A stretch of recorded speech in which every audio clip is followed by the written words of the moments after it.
Info Télévision, c'est votre télé. C'est la télévision du vivre ensemble, votre chaîne de proximité, 24 heures sur 24.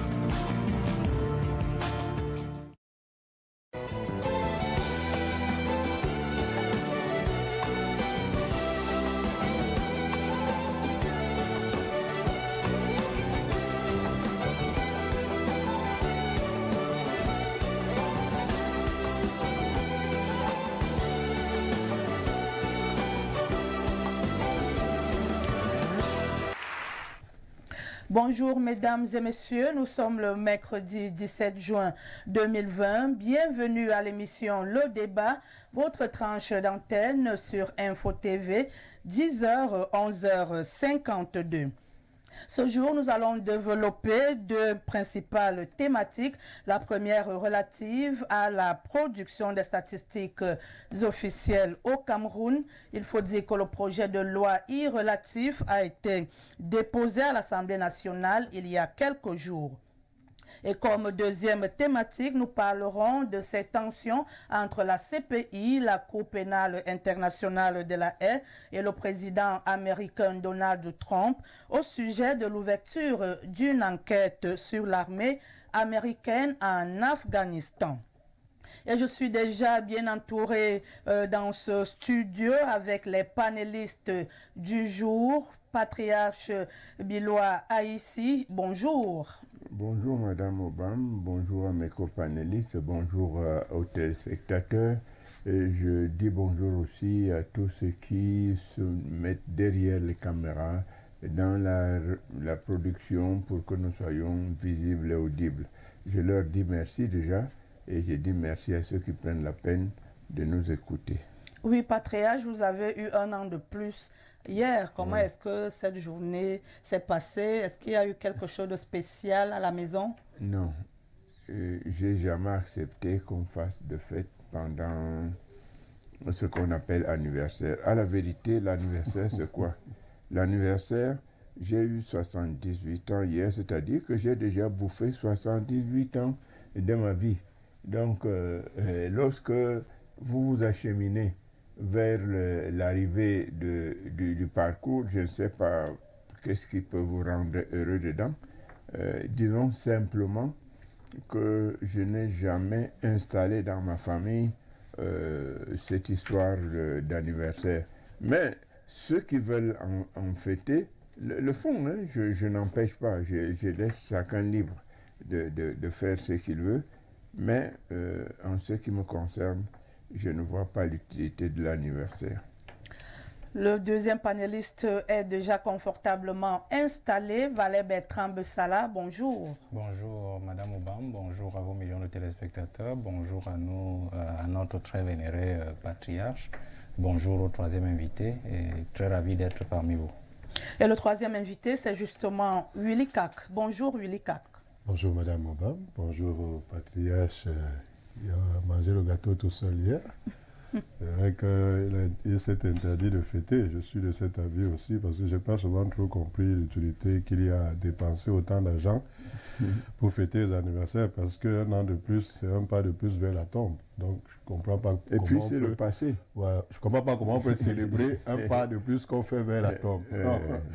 Je salue aussi Bertrand, je suis d'ailleurs très ravi de savoir que le bon Dieu, Dieu d'Abraham, d'Isaac et de Jacob, auquel je crois, lui a accordé le souffle de vie. Il faut aller en Israël, hein. Si tu crois à ces dieux-là. J'y crois, dans des places. Donc, parce qu'hier, il n'était pas bon point, il n'était pas en bon point, donc je suis content de savoir qu'il va mieux. Bonjour à toute l'équipe et aux nombreux téléspectateurs. Voilà, d'abord pour la mise en bouche de ce programme, l'actualité avec le Covid-19 où la barre de 10 000 cas testés positifs est désormais franchie. Patriarche, 10 000 cas testés positifs, c'est un chiffre qui fait peur. Non, pas du tout. C'est même un chiffre qui ne veut rien dire. Pourquoi il ne veut rien dire? Parce que pour que on parle de ce chiffre, qu'il ait une signification, un contenu, il faut avoir testé tous les Camerounais. Bon, vous dites nous avons travaillé et nous sommes déjà au 110e ou au millionième. Oui, on comprend. Parce que lorsqu'on donne les chiffres, c'est par rapport à la population, par rapport aux malades. Est-ce que tous les Camerounais ont déjà été testés et que tout d'un coup, on constate une progression? Alors, à ce moment-là, on pourrait parler de chiffres. Les 10 000 cas, c'est peut-être qu'on veut nous dire. Ils veulent nous dire qu'ils ont déjà testé 10 000 cas positifs, mais le Cameroun, c'est quand même plus de 25 millions d'habitants. Donc, pour moi, ce chiffre ne veut absolument rien dire.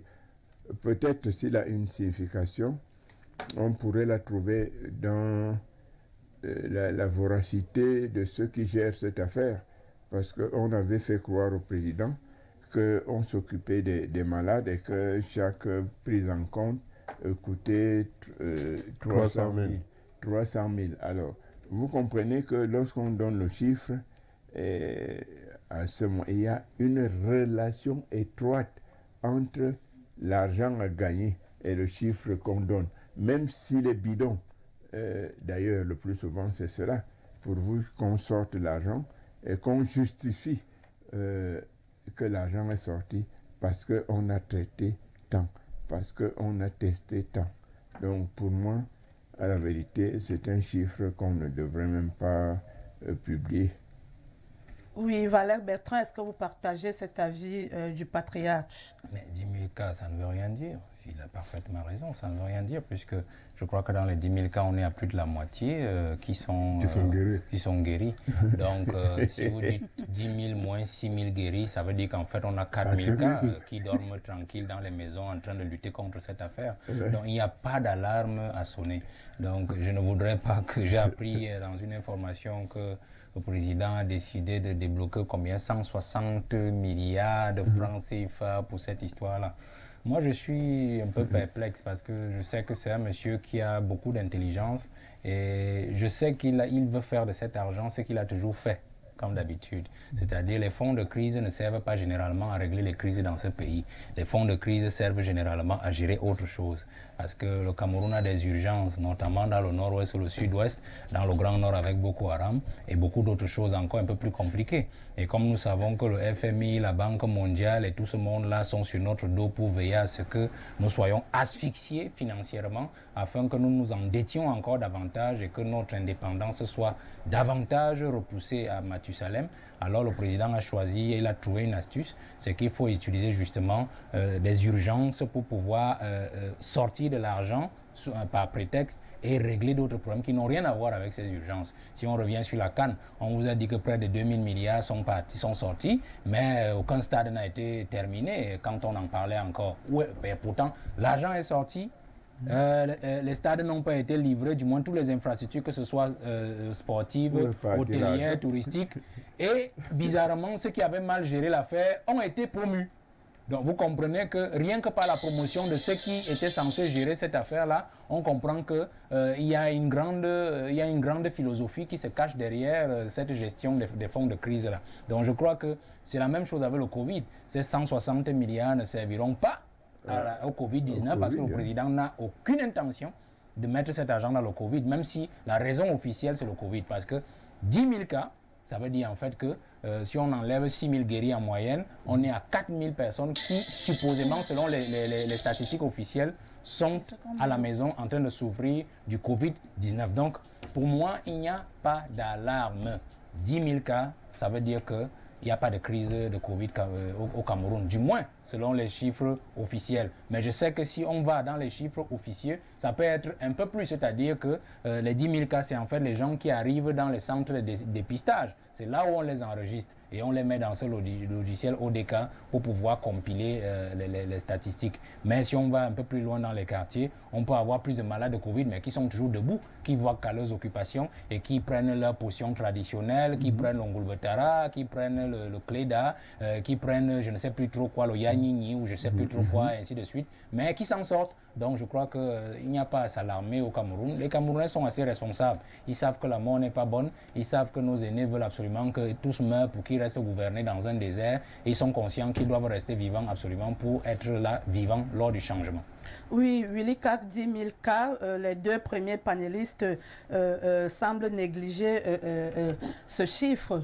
Mais est-ce que jusqu'ici, on peut dire que les mesures barrières édictées par le gouvernement n'ont pas connu quelques limites?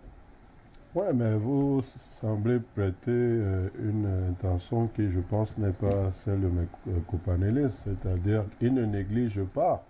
Mais simplement, ce qu'on essaie de vous dire, et je me joins à ce qu'ils ont dit, c'est que ça, ces statistiques, malheureusement, ces données, d'ailleurs on va parler des statistiques tout à l'heure, sont dépourvues de toute objectivité. Il n'y a aucune objectivité qui entoure ces statistiques. Parce que si on vous dit qu'on a franchi le cap, comme le disait Valère, de 10 000 personnes infectées et que vous avez 6 000 personnes guéries, alors ça veut dire effectivement qu'on n'est plus à 10 000. Les calculs sont aussi simples que cela. Moi, personnellement, je n'y attache aucun prix. Je n'y attache aucun prix. Ce que j'ai souvent pris l'habitude de dire à tous qui me côtoient et même aux téléspectateurs, je leur dis, le Covid-19 est une réalité dans notre pays. Ce que nous devons simplement faire, c'est d'observer les mesures barrières. Maintenant, les statistiques, pour moi, c'est une entourloupe. Moi, ce que je devrais même conseiller à ces gens qui font les statistiques, là, c'est d'aller plus vite. Aller plus rapidement. C'est-à-dire qu'ils attendent. La semaine, s'ils mettent 1 million, la semaine prochaine, ils reviennent 1 million. D'ici 2 mois, on est pratiquement à 5 millions. Et le chef de l'État va débloquer de l'argent, même si je suis d'accord avec Valère, qui a dit une chose que je partage, parce qu'en fait, il va débloquer de l'argent qui ne va pas véritablement servir le Covid-19, qui va servir pour d'autres intérêts. Et les gens, comme ils ont pris souvent l'habitude de le faire, vont se le partager. Donc, pour moi, c'est de la gnognotte. Ça ne représente rien pour moi. Je dis simplement qu'il faut qu'ils aillent plus vite. Parce que là, ils vont même très lentement. Encore que même l'OMS ne prend plus au sérieux ces statistiques.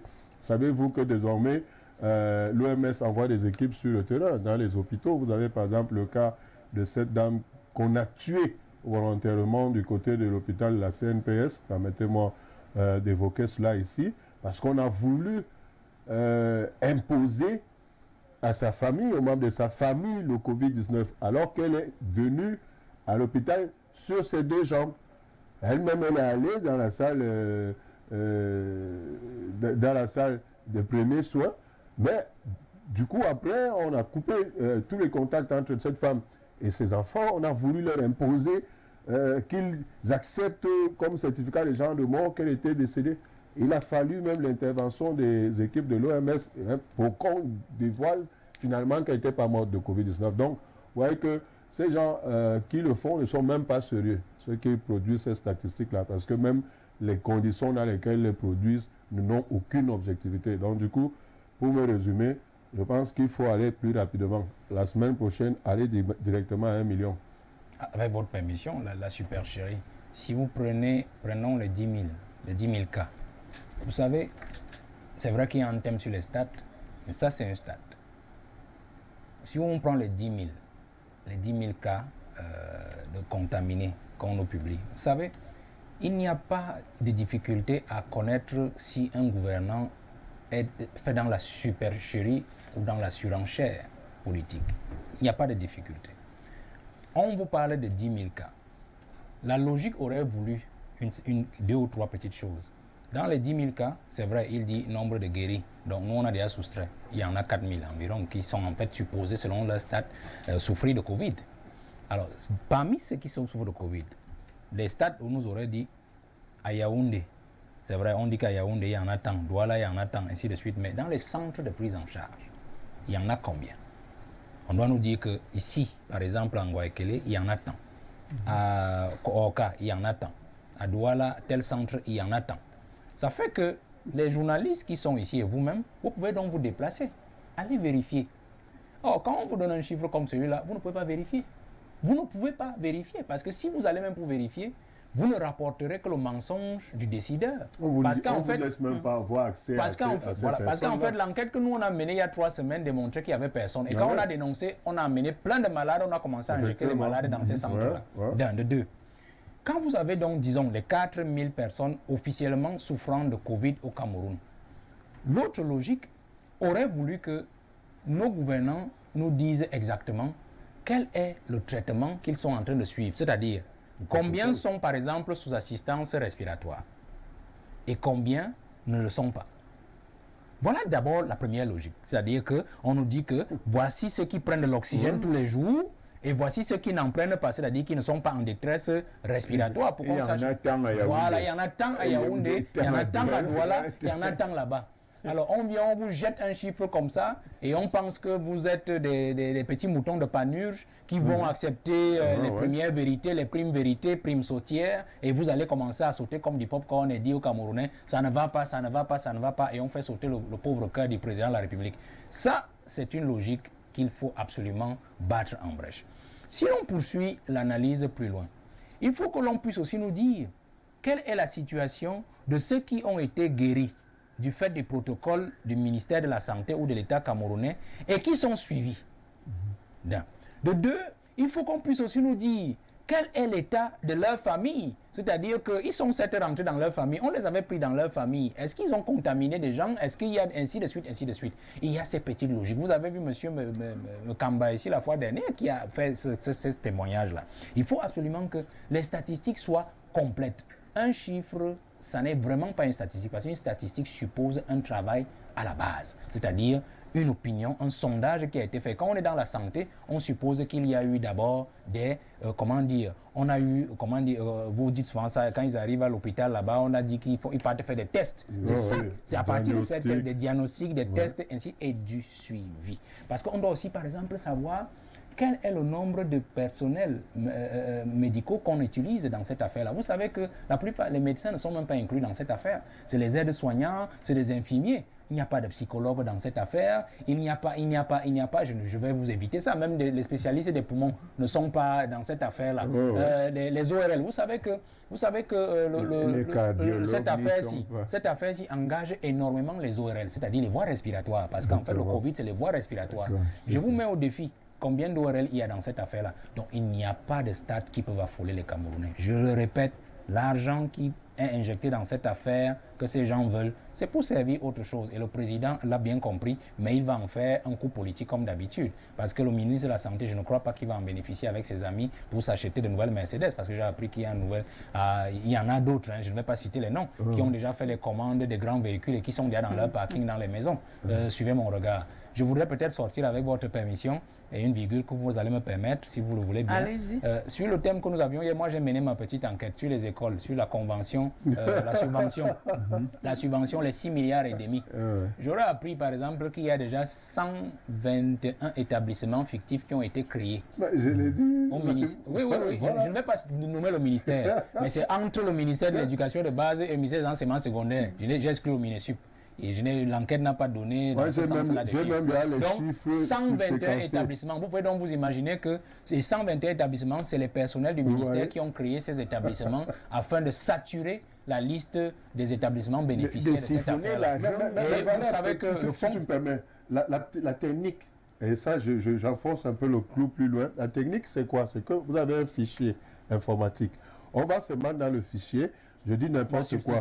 On substitue les écoles pour les remplacer par les écoles. Nous allons revenir à notre thématique du jour. Avec des numéros d'arrêté et des décisions. Revenons aux thématiques du jour. Je vous en prie, chers panélistes. Revenons aux thématiques du jour.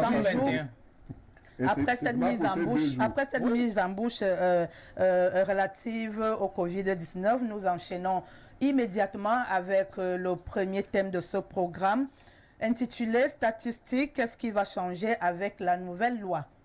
On rappelle que le projet de loi donc était déposé à l'Assemblée nationale le 15 juin 2020. Alors s'il fallait faire un état des lieux de la production des statistiques officielles au Cameroun, Patriarche, est-ce qu'on peut véritablement dire que les statistiques se portaient bien au Cameroun? Les statistiques se portent comme on veut qu'elles se portent. On dit d'ailleurs que les statistiques disent ce qu'on veut leur faire dire. C'est-à-dire? C'est-à-dire, je prends le cas de certains pays où on vous parle du taux de ceci, du taux de cela, mais en réalité, vous ne constatez aucun changement. Vous vous demandez, mais ces chiffres qu'on nous balance servent donc à quoi? Si le taux de croissance de votre économie est de temps, parce que vous voulez justifier un certain nombre de choses, les statistiques disent ce que vous voulez leur faire dire. Vous voulez dire, on parlait tout à l'heure, c'est des statistiques dont on parlait, les chiffres là, on parlait de... Mais on les manipule au gré de celui qui les fabrique. Et surtout chez nous, je l'ai toujours dit, là où il n'y a aucun espace d'expression du peuple, vous faites ce que vous voulez, vous justifiez comme vous le voulez, même si c'est d'une incohérence tout à fait qui crève les yeux, mais vous dites et vous passez. Donc, une loi sur les statistiques, je ne sais pas si ça sert à quelque chose, ou bien ça sert à justifier un certain nombre de dépenses, parce que à quoi ça sert? Ça sert à strictement rien du tout. Et puis les statistiques que nous faisons, nos gouvernements, nos pays qui sont entre les fourches codines du FMI et de la Banque mondiale, les statistiques servent à quoi? Les vraies, ce sont celles dont parlent le FMI et la Banque mondiale.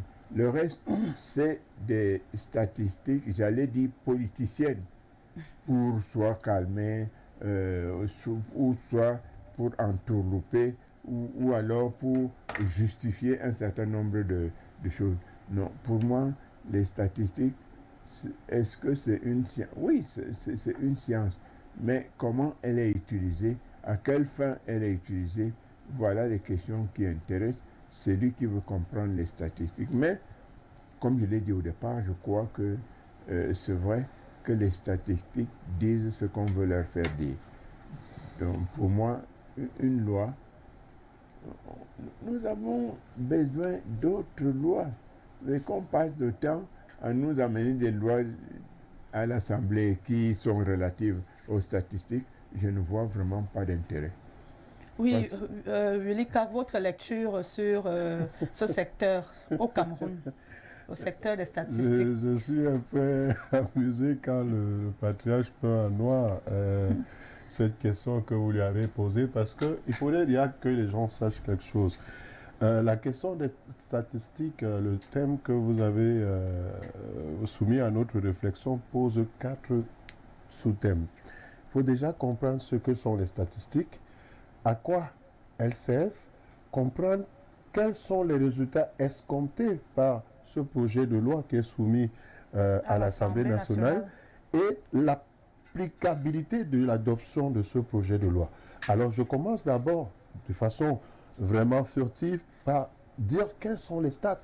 Parce que quand on parle ici de stats, on parle d'une collecte de données, de leur traitement, de leur analyse, de leur interprétation, de l'interprétation des résultats de ces données et de leur publication qui peut être, ou si vous voulez, de leur présentation qui peut être publique ou non. Vous comprendrez tout à l'heure pourquoi. Alors, à quoi servent les statistiques? Il faut déjà dire qu'au Cameroun, nous avons un institut, l'Institut national des statistiques, l'INS, qui a été créé le 20 avril 2001 par le décret numéro 2001/100 du président de la République, qui a surtout pour mission d'assurer la coordination des activités du système national. On a vécu de 1960 à 2100. Quand je vais développer, vous comprendrez le pourquoi de ce décret. Et si vous pouvez me permettre, patriarche. Alors, moi, je voudrais surtout que l'on sache une chose, c'est que aujourd'hui, plusieurs secteurs souffrent de la qualité des statistiques. Parce que le problème que posent les statistiques dans notre pays, vous avez déjà le dispositif de collecte et même d'analyse de ces statistiques qui pose un problème. Vous avez les données qui ne sont toujours pas fiables. Vous avez le problème même de leur disponibilité, malgré le fait qu'on ait une institution nationale des statistiques. Et à cela aussi, on peut ajouter les conséquences énormes qu'ont ces défaillances-là sur l'économie, sur certains secteurs comme celui de l'entreprise et même les collectivités. On parlait là tout à l'heure de la crise de Covid-19. Il faut dire qu'en principe, on doit à l'Institut national des statistiques l'auteur de certains rapports d'enquête, les rapports d'enquête sur la démographie, les rapports d'enquête sur l'économie, les rapports d'enquête sur la santé. Donc vous comprenez après ce développement l'importance des statistiques.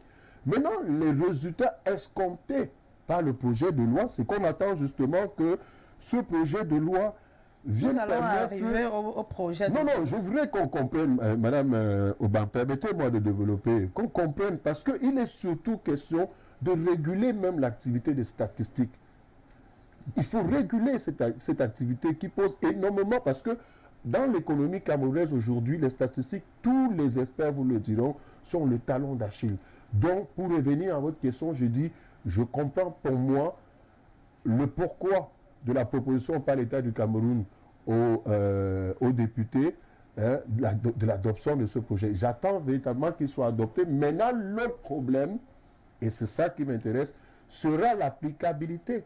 Parce qu'il y a beaucoup de choses d'adopter un projet comme celui-là. C'est bien, mais de l'appliquer, ça n'est une autre chose. Voilà. Oui, Valère Bertrand, à suivre Ulika, qu'il y a notamment plusieurs goulots d'étranglement qui empêchent le plein épanouissement de ce secteur des statistiques au Cameroun. À votre avis, qu'est-ce qui peut justifier cela? Moi, je crois que ce qui a été dit est fort en point, mais c'est un trop gros français pour que ceux qui nous regardent comprennent qu'est-ce qu'une statistique. Une statistique, la statistique en fait est une branche de la science, des sciences économiques et même de gestion, qui sert à deux choses. Il sert à deux choses, à compter et à prévoir. C'est tout. C'est-à-dire qu'on fait les statistiques pour savoir le nombre exact de ce qui nous intéresse à connaître, et on fait aussi des statistiques pour prévoir le comportement de ce qui nous intéresse dans l'avenir. Et comment faire pour le juguler, comment faire pour le maîtriser. C'est là que c'est la statistique. Concrètement parlant, on va prendre des exemples sur la statistique. Combien, par exemple, sommes-nous, le nombre de Camerounais? C'est la statistique, c'est le travail de la statistique. Quand on a parlé du recensement général de la population du Cameroun, c'est une donnée statistique qu'il fallait absolument régler. C'est-à-dire que pour connaître le nombre de Camerounais, on a engagé dans un processus de statistique. C'est-à-dire qu'il fallait compter les Camerounais. C'est pour ça qu'on avait engagé des enfants dans chaque région pour passer à chaque porte toquée, vous demander combien de personnes il y a dans la maison.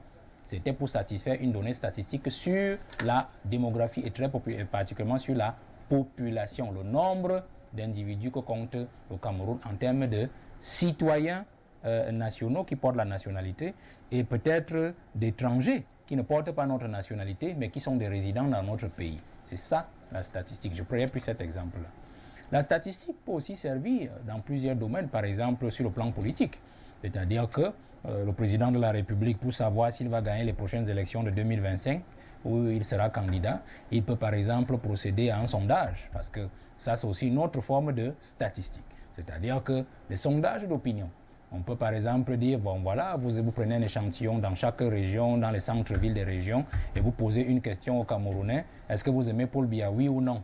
Donc le nombre de oui sera opposé au nombre de non, et quand on va ramener les statistiques, dont les résultats de cela au président de la République, il verra que le nombre de oui, ceux qui veulent qu'il se représente en 2025, le nombre de oui est supérieur au nombre de non, et il dira oui, le peuple veut que je me représente. Certainement, c'est sur la base là qu'on fait souvent les appels du peuple.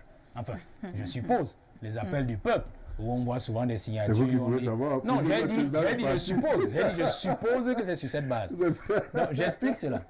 En France, par exemple, les statistiques servent, le président de la République a la possibilité chaque mois de commanditer une expertise en statistique, c'est-à-dire une demande d'expertise en statistique pour connaître par exemple l'opinion du peuple par exemple sur lui, sur son travail. Le Premier ministre en a la possibilité. C'est comme cela que ça se passe. Donc, la statistique, vous avez tout compris, peut servir les intérêts des gouvernants pour qu'on peut servir les intérêts des gouvernés.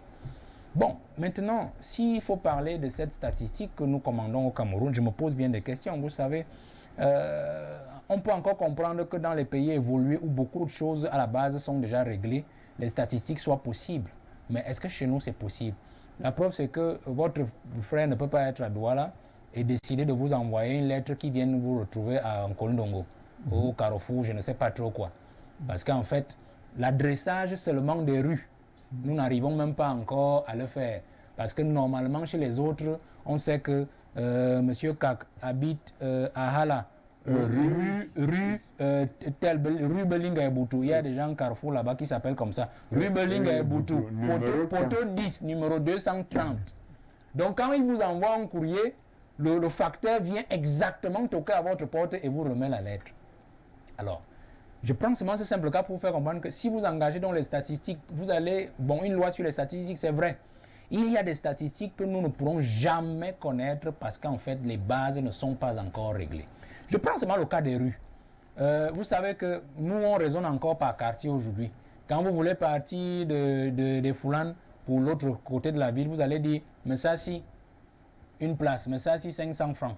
Il vous dit, mais ça si à quel niveau? Vous avez dit Carrefour du marché, ou bien Manabonne Fontaine, ou bien dispensaire. Tout ça, c'est des lieux vagues.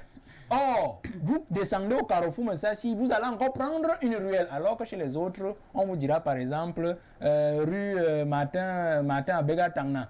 Vous savez déjà ce que c'est que la rue Martin à Bégatangna. Vous descendez exactement devant votre maison. Donc, il y a encore ce genre de problème. Donc, je crois plutôt que la loi qui s'en vient, je sais que c'est peut-être vers là qu'on va le débat, la loi qui s'en vient vise davantage à maîtriser beaucoup de choses et à niveler aussi peut-être les disparités politiques qui apparaissent déjà au niveau des statistiques. On a vu par exemple depuis 2018 des chiffres qui sont avancés ci et là et qui parfois viennent de certains partis d'opposition qui sont assez vaillants et qui réussissent à s'ingérer dans cette faille-là.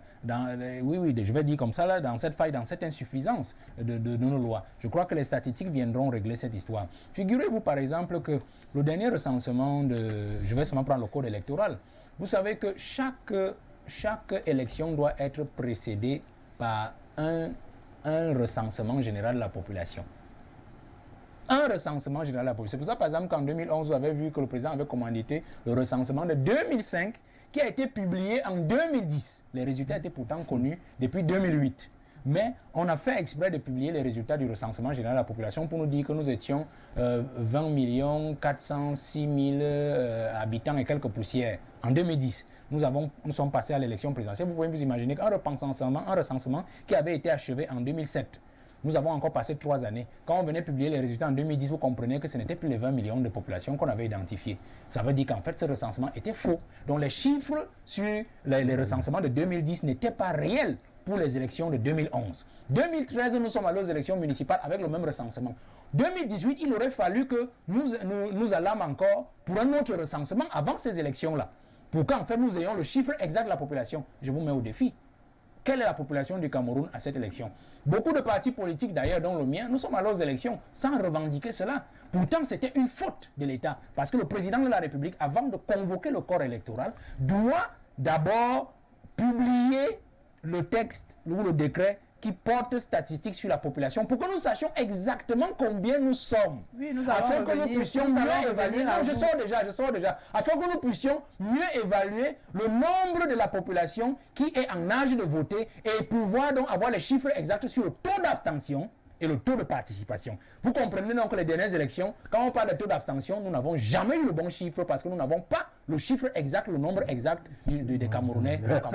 Oui, Patriarche voulait réagir. Je voulais réagir, l'autre voulait me couper les pieds, l'herbe sous les pieds. Non, je dis, tout ce qui est dit là me donne absolument raison.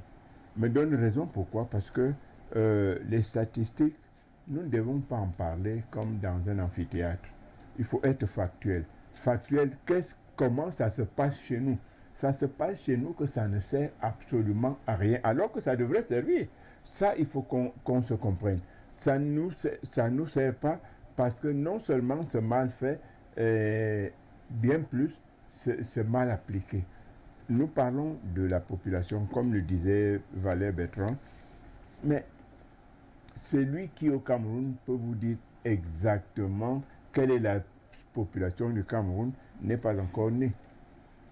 Et il va falloir attendre. Et je vous dis, les statistiques, quand vous avez quelque chose qui doit être publié en 2005 et que c'est 5 années plus tard que c'est publié, ça veut dire que vous voulez dire quelque chose, vous voulez prouver quelque chose et Et ces statistiques-là vont dire ce que vous voulez dire. C'est pour cela qu'il n'y a que dans les pays où on respecte les lois, dans les pays où on sait que les statistiques sont importantes, qu'on peut parler de statistiques et de leur utilité et même de leur emploi. Mais chez nous, il faut le dire, ça ne sert à rien qu'on dépense l'argent pour soi-disant, je ne sais pas à quoi ça sert l'Institut de statistique au Cameroun. Quelles sont les statistiques qui sortent de là et qui sont fiables, qui est surtout qui nous sont utiles. Mais je n'en sais pas. Il est vrai, je ne connais pas tout, mais à ce niveau-là, il faut quand même être sceptique. Parce que si les statistiques sont bonnes chez nous, il y a certaines choses qui auraient été améliorées grâce aux statistiques. Lesquelles, par exemple? La gestion, par exemple, des établissements publics, pour ne prendre que cela, puisque on en a parlé, et la prévision, par exemple, de la création des emplois, il y a un large éventail de choses qui devraient être saisies par les statistiques, mais qui malheureusement ne le sont pas, parce qu'on fait ça de manière, j'allais dire, alambiquée. Donc, pour moi, les statistiques au Cameroun, au moment où nous parlons, les statistiques ne servent à rien. Et de manière générale, que ce soit là où c'est bien fait, les statistiques disent ce qu'on veut leur faire dire. Je maintiens cela. Willy Kak voudrait ajouter quelque chose? Oui, je voudrais réagir parce que tout à l'heure, Valère Bertrand, comme il sait bien le faire, m'a fait un petit croc en jambe en disant que toutes les explications que j'ai données par rapport aux statistiques, c'était du gros français. Il a bien fait d'expliquer terre à terre. Mais je l'ai fait à dessein. Vous savez, Aline Paul Obama, il y a la forme et il y a le fond. La forme ici, c'est qu'il faut déjà comprendre même les statistiques. Parce que tout ce que mes panélistes évoquent et qui est vrai, démontre en quoi suffisance le pourquoi de la proposition de ce projet de loi et l'importance et l'urgence même qu'il y a dans l'adoption de ce projet de loi. Parce que j'ai bien fait tout à l'heure de vous expliquer ce que ça veut dire les statistiques. J'ai dit la collecte de données, leur traitement, leur analyse, l'interprétation des résultats et leur présentation. Et c'est ça qui pose le problème que nous avons aujourd'hui. Et ce projet de loi, s'il est adopté, va nous permettre d'abord de fixer les bases. C'est-à-dire qu'il est question de fixer les bases pour la production de ces données statistiques, de fixer les règles déontologiques et de fixer même le cadre institutionnel. Ça veut dire que les statistiques, la production des statistiques au Cameroun ne sera plus un fait du hasard. Dois-je vous rappeler que le code régissant les collectivités décentralisées a changé et les statistiques sont importantes dans le fonctionnement de nos collectivités. Mes copanélistes ont cité des exemples qu'on peut citer à l'appel. On peut citer à l'appel. Aujourd'hui, Valère a pris un exemple qui sied à ce que je voulais dire. Par exemple, l'identification de nos zones urbaines.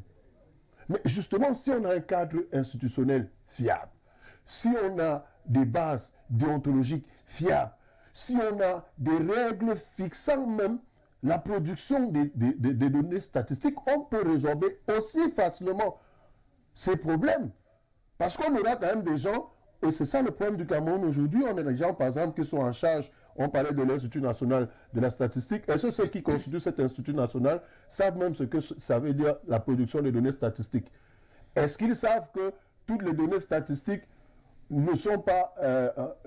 il y a certaines données statistiques qu'il faut rendre publiques, il y en a qu'il faut peut-être garder secrètes parce que peut-être on a collecté des informations de certaines personnes, il faut respecter leur vie privée. Il y a un certain nombre de choses comme celle-là. Donc je dis, moi, il y a vraiment urgence dans notre pays à adopter un projet de statistiques. Maintenant, il va falloir que lorsque ce projet sera adopté, qu'on veille effectivement à son application. C'est là mon problème. Mon souci se situe au niveau de l'application de ce projet de loi sur les statistiques. Et je suis sûr et certain que s'il est véritablement appliqué, il y a beaucoup de choses qui vont changer dans ce que mes copanélistes ont évoqué. Oui, intéressons-nous précisément à cette structure, l'Institut national de la statistique. Valère Bertrand, on a l'impression qu'elle ne joue pas pleinement son rôle. On a l'impression que c'est une structure, on va dire, fantôme, parce qu'on ne la ressent pas. Oui, vous avez parfaitement raison. Si on a créé cette structure en 2001 et que son livre de chevet sera donc validé 19 ans plus tard, vous comprenez qu'en fait, on a mis la charrue avant les bœufs. Sur quoi donc a fonctionné l'Institut national de statistique depuis tant d'années? Ça veut dire qu'en fait, toutes les données que cet institut a eu à collecter et à publier sont non seulement erronées, mais sont illégales. Et il y a un problème. Vous ne pouvez pas créer un État sans une constitution. C'est comme si on dit que le Cameroun existe sans une constitution. Nous n'avons pas une loi fondamentale, mais on dit qu'on a un État. Sur quoi on fonctionne donc? Parce que c'est cela. Oui, collectez donc ces données-là. Il est publié sur la base de quoi? Il y a un problème. Donc, la question est fondamentale. Est-ce que vous savez que, je me dis même si cette loi est promulguée, adoptée, puis promulguée, je me dis elle est infaisable. Elle restera infaisable. Est-ce que vous savez que nous sommes dans un pays où l'État ne connaît même pas le nombre de chefs traditionnels qu'il y a au Cameroun? Est-ce que vous savez que nous sommes dans un pays, et là c'est un secret de polichinelle, l'État ne connaît même pas le nombre d'agents de l'État qu'il paye chaque mois? D'ailleurs, vous avez suivi les scandales, le bout et tout ça, on lui a même donné où c'est 104 années de prison, le pauvre. Parce qu'il a surfé dans la méconnaissance de l'État de ses propres statistiques en termes de ressources humaines. Ça, c'est une donnée. C'est-à-dire, il y a comme des choses qui sortent de l'ordinaire au Cameroun tous les jours. Nous vivons avec l'extraordinaire qui est devenu ordinaire. Nous vivons avec des insuffisances qui deviennent pratiquement des suffisances au Cameroun. Est-ce que vous savez que nous sommes dans un État où nos dirigeants, du moins, le pays ne connaît pas quelle est la superficie exacte du Cameroun?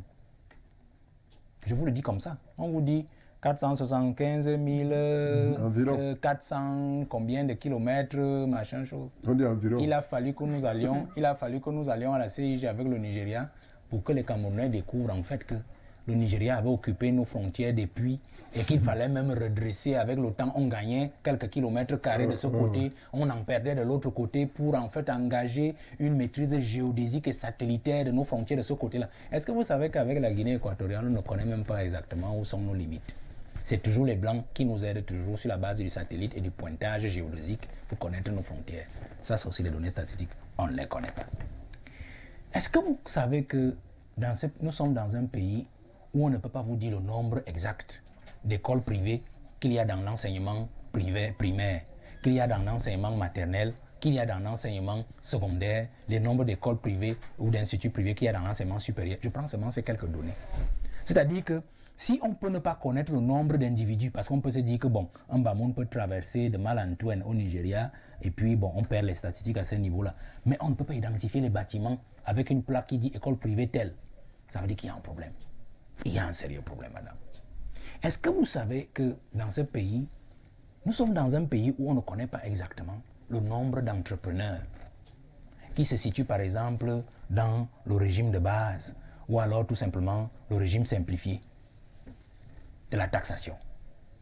Et pourtant, il y a une direction des grandes entreprises. Il y a une direction des petites et moyennes entreprises. Tout ça aux impôts pour pouvoir collecter l'impôt. Il n'y en a pas. Est-ce que vous savez que nous sommes dans un pays où on ne peut pas vous dire exactement combien de titres fonciers il y a au Cameroun, sur tout le territoire national? Ah! Est-ce que vous savez que, je ne fais que me poser ces questions pour répondre à votre question, hein, c'est toutes les réponses. Est-ce que vous savez que nous sommes dans un pays où on ne peut pas vous dire exactement combien de propriétaires fonciers ou de maisons, c'est-à-dire qui ont construit vraiment des maisons au Cameroun, qu'on peut identifier? Combien de permis de bâtir on délivre chaque année? On ne peut pas vous le dire. La simple mairie ne peut pas vous dire combien de personnes ont planté un poteau ou mis un parpaing en terre sur le territoire de la mairie. C'est ça, notre pays. Est-ce que vous savez que nous sommes dans un pays où même le budget qu'on vous montre chaque année, là, on a dit 4 000 milliards, 4 951 milliards qu'on a rabaissé à 4 400 milliards. Est-ce que vous savez que nous sommes dans un pays où on ne peut pas vous affirmer que c'est exactement le budget ou pas? Est-ce que vous savez qu'on ne peut pas vous dire exactement le chiffre que la douane a eu à récolter en 2019 et que même ce chiffre-là, il est approximatif? C'est ça, les données statistiques. Pour dire quoi? Votre question vient à point nommé parce que cet institut nécessite qu'il soit au centre de l'appareil de l'État. Et un institut national, il est d'ailleurs national, parce qu'il faut expliquer pourquoi il est national. Il n'est pas un institut de la statistique, il est national. Ça veut dire qu'il transcende les secteurs de la société. Il transcende les secteurs de la gouvernance. Ça veut dire que lorsque vous travaillez, par exemple, ici à Info TV, l'Institut national de statistique doit par exemple savoir quels sont les programmes que vous avez dans votre grille et quel est le nombre d'invités que vous avez eu par exemple dans le mois, afin de pouvoir dire qu'au Cameroun, un média télévisuel reçoit en moyenne, parce que c'est ça l'Institut national de statistique, en moyenne, 10 invités dans les plateaux de débat, par exemple. Parce qu'en fait, vous savez que le RDPC et de certains autres partis ont pris l'habitude de vous envoyer par exemple des panélistes. Donc sur le plan même du comptage des invités ou du flux aux antennes des personnels extérieurs ou des consultants, l'Institut national de statistique doit le savoir. Est-ce que vous savez que l'Institut national de la statistique doit savoir par exemple le nombre de dossiers qui est traité dans chaque ministère chaque mois? Le nombre de décisions qui est signé dans chaque ministère chaque mois, c'est-à-dire un ministre a pris une décision, on envoie à l'Institut national de statistique un arrêté, une note de service, ainsi de suite. Cela doit être répertorié. Mais cet institut ne peut pas travailler parce que depuis 19 ans, vous vous rendez compte que l'Institut national de la santé, il est situé ici à côté du Premier ministère et il a des bureaux, je crois, dans chaque région. Rien que dans chaque région, on ne sait même pas s'il y a une représentation de l'Institut national de la statistique. Et pourtant, tous les ministères, toutes les entreprises doivent confluer leurs éléments, leurs informations vers l'Institut national de la statistique volontairement, sans avoir besoin d'un policier pour que cela soit compilé et que les chiffres soient mis à jour. Cela n'est pas fait. Si on peut bien publier, promulguer une loi, mais si on ne donne pas suffisamment d'énergie administrative, d'énergie de gouvernance à cette machine qu'est l'Institut national de la statistique, c'est-à-dire que, à part attendre les informations qu'il faudra compiler, que cet institut ait la force coercitive pour faire plier les administrations et les concerner, les cibles, pour recevoir les informations dont elle a besoin pour pouvoir compiler et publier les données, on n'y arrivera pas. On aura une belle loi, mais on n'aura jamais les stats. Oui, Willy Kak, on évoque notamment la question de ressources financières. On sait d'ailleurs que les statistiques coûtent énormément cher. Est-ce que vous partagez cet avis? Oui, effectivement. Et d'ailleurs, les explications que Valère donne sont pertinentes. Et moi, je voudrais m'appuyer, qu'il me permette, sur ces explications. Comme je le disais tout à l'heure, il y a le fond, il y a la forme. Je l'ai dit tout à l'heure, c'est le président de la République qui a institué l'Institut national de la statistique au travers de ce décret que j'évoquais. Et on lui a assigné une mission première qui est celle de la coordination des activités du système national de l'information de la statistique. Ça veut dire que le chef de l'État qui a assigné cette mission à l'Institut national de la statistique se rend compte 19 ans après qu'effectivement sur le terrain, il y a des défaillances. Il y a donc un laxisme de ce côté? Peut-être que ce n'est pas seulement le laxisme, mais il s'est peut-être rendu compte que le cadre institutionnel sur lequel se reposaient les statistiques du Cameroun est défaillant. Et d'ailleurs, on va vous dire, certains opérateurs économiques, je me souviens d'une institution patronale qui était à l'époque dirigée par un certain M. Protayama, je me souviens, lors d'une discussion, il avait posé le problème des statistiques au Cameroun.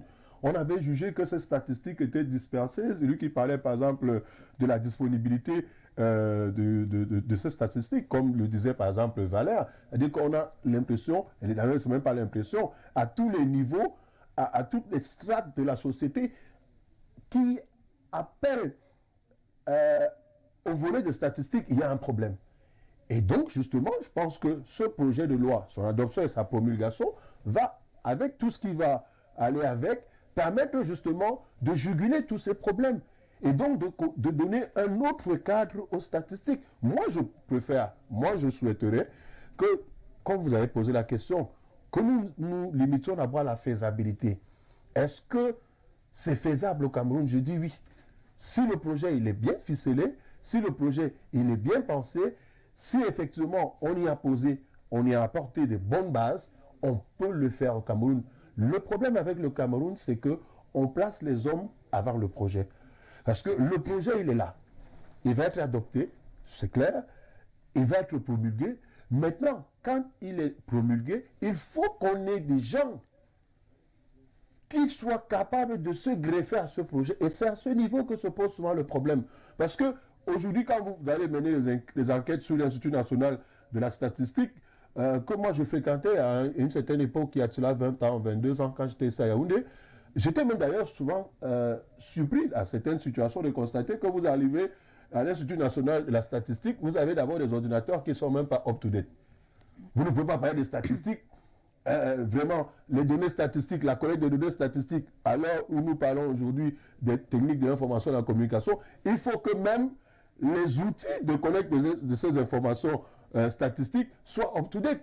C'est autant de choses. Vous ne pouvez pas être dans un institut national de la statistique avec des gens qui ne savent pas se servir d'un ordinateur. Vous voyez c'est autant de choses qui, certainement, ont créé les défaillances que nous observons aujourd'hui dans le fonctionnement de cet institut et même dans la collecte des données. Et il va donc falloir, après l'adoption de ce projet, réparer tous ces torts-là et avoir des statistiques et avoir un pays avec des statistiques fiables. Oui, Patriarche, si le projet est adopté, est-ce que les lignes peuvent véritablement bouger de ce côté? Oui, c'est un des problèmes essentiels parce qu'on peut prendre des exemples à l'appel. Les lois, ce n'est pas ça qui manque au Cameroun. À partant de la Constitution jusqu'aux lois et même règlements, vous vous rendez compte que nous avons une armature bien étoffée.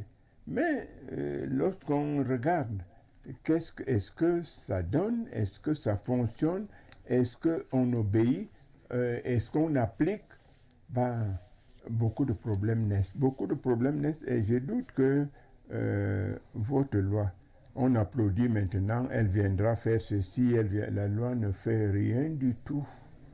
Absolument rien. Ce sont les hommes qui appliquent la loi qui font. La loi elle-même, on peut la pondre, elle reste là sans effet positif. Nous connaissons, nous avons une loi qui interdit le cumul. Nous avons une loi qui demande, et même là, elle est constitutionnelle, qu'on déclare ses biens lorsqu'on est nommé. Et toutes ces lois sont là. On dit au Cameroun, le Cameroun a des meilleures lois, mais est-ce qu'elles sont appliquées? Elles ne sont pas appliquées parce qu'il n'y a pas d'hommes pour les appliquer. C'est-à-dire, il y a des hommes qui veulent les appliquer, ce n'est pas le manque d'hommes en tant qu'absence. Non, mais c'est le manque d'hommes en tant qu'absence de volonté d'application. Donc, pour moi, c'est une loi de plus. Et qu'on dise qu'elle viendra faire ceci, la loi ne fait rien ex nihilo. Il faut qu'il y ait des gens, des citoyens qui disent, nous avons cette loi, il faut l'appliquer. Nous allons voir tout à l'heure, quand on parlera de la CPI, vous verrez comment la loi a besoin de ceux qui l'appliquent. Mais au Cameroun, il y a très peu. Le fonctionnaire sait faire. Celui qui a eu l'idée de faire cette loi, bon, peut-être qu'il y voit un certain profit, mais dès que la loi est votée, on va la mettre. Aline, s'il vous plaît, je sais que Valère, je demande juste quelques minutes. Valère a pris un exemple sur lequel je voudrais m'appuyer, celui de l'identification de nos rues, par exemple. Est-ce que si savez-vous que si on a de véritables services de statistiques dans nos mairies de ville, dans nos mairies d'arrondissement, dans nos mairies même rurales, on aura des bonnes statistiques. On aura des bonnes statistiques parce que c'est à la collectivité locale, par exemple, je prends le cas de Foulane. Si la mairie de Foulane nous apporte des informations au niveau de l'Institut national de la statistique C'est-à-dire que voilà le nombre de rues que nous avons. Voilà les délimitations du quartier Foulane, par exemple. D'ici à là, ça s'appelle X, ça s'appelle Y. Et que nous mettions de côté les habitudes grégaires que nous avons et nous oublions les histoires de Carrefour Sorcier, Carrefour Beignet, Carrefour Caca, Carrefour Trois Bordels, Carrefour Prostituée ici. C'est aux collectivités de changer ça aussi. Et même les populations, dans les informations que les populations vont transmettre à ces collectivités, qui vont les transmettre au haut niveau, on aura changé. C'est pour ça que j'ai dit que le problème, ce n'est pas la faisabilité. Le projet, il est bien en lui-même. Il faut le ficeler et le greffer à ce projet des personnes qui s'y connaissent. Parce que si vous prenez je veux dire n'importe quoi, un menuisier, parce qu'il est un frater, il a participé au dernier Fréram avec vous de la Grande Loge du Cameroun, parce que la Grande Loge vous a dit il faut satisfaire aux intérêts du frater. Vous le prenez, vous le mettez à la tête de l'Institut national des statistiques. Vous avez tout faux. Parce que justement, il faut à l'Institut national des statistiques des gens qui sachent ce que c'est que les statistiques. Oui, Valère, est-ce que vous pensez par ailleurs que ce projet, une fois adopté, aura également un problème dans son applicabilité? C'est par là que je suis sorti dans mon propos précédent. Je dis que cette loi ne fera qu'un pchit. Elle ne peut aller nulle part parce qu'en fait, une loi sur la statistique nécessite d'abord des bases. Et j'ai cité ces différentes bases-là. Vous savez que pour que les stats se passent bien dans ce pays, pour qu'elles soient vraiment claires, il faudrait d'abord que la décentralisation elle-même soit clarifiée, que la déconcentration soit clarifiée. Alors, si le maire lui-même ne peut pas vous dire quel est le nombre de la population qui compte dans son arrondissement, ce n'est pas le directeur national de la statistique ici à Yaoundé qui vous le dira. Vous comprenez? Donc, il faut déjà que beaucoup de choses... Les gens pensent qu'on crée une structure pour créer. On crée une structure parce qu'on en a besoin. On en a certains besoins, mais il y a des préalables qu'il faut d'abord satisfaire avant de créer une structure comme celle-là.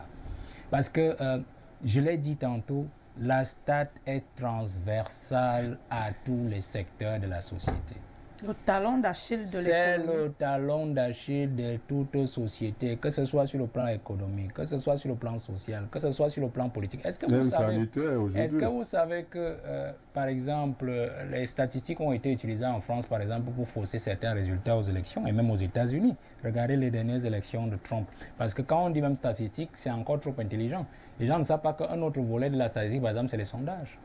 C'est les sondages. C'est-à-dire qu'on fait une étude, on envoie des gens dans les quartiers poser 2-3 questions. Et sur la base de ces 3 questions, M. Kavou disait l'un des volets pour sortir un résultat de la stat, c'est par exemple l'analyse. C'est-à-dire, après d'avoir collecté, on analyse. Donc, on traite, on analyse. Dans le traitement, donc, il y a cette analyse. Vous analysez, donc, par exemple, on peut dire qu'un institut national de statistique peut être utilisé pour une fonction contraire ou pour truquer des résultats. Est-ce que vous savez, par exemple, que regardez ce qui s'est passé en France lors des élections, je crois, en 2017, où on a fait croire que, effectivement, toutes les statistiques normales disaient que M. Fillon était le futur président de la République.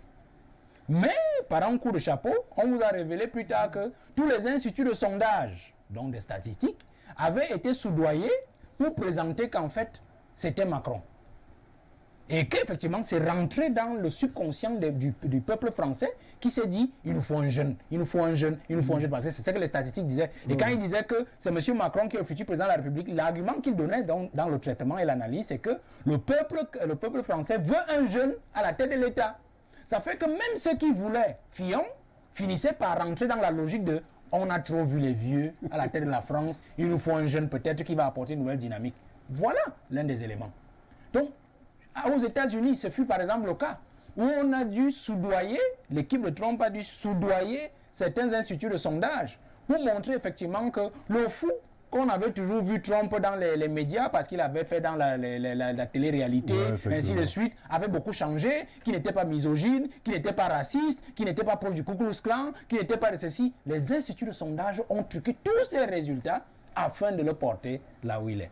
Vous voyez donc le danger de la statistique. Le tout n'est pas de publier des bonnes lois, le tout est d'encadrer l'utilisation de la stat, d'encadrer les structures en charge de la statistique et surtout de fixer les bases. Si on revient au Cameroun par exemple, nous sommes dans la décentralisation et dans la déconcentration. Si je vous dis par exemple que l'Institut national de la statistique rentre dans la logique de déconcentration, mais pas dans la logique de décentralisation, qui doit tenir le bureau de la statistique dans la région? C'est le gouverneur de région.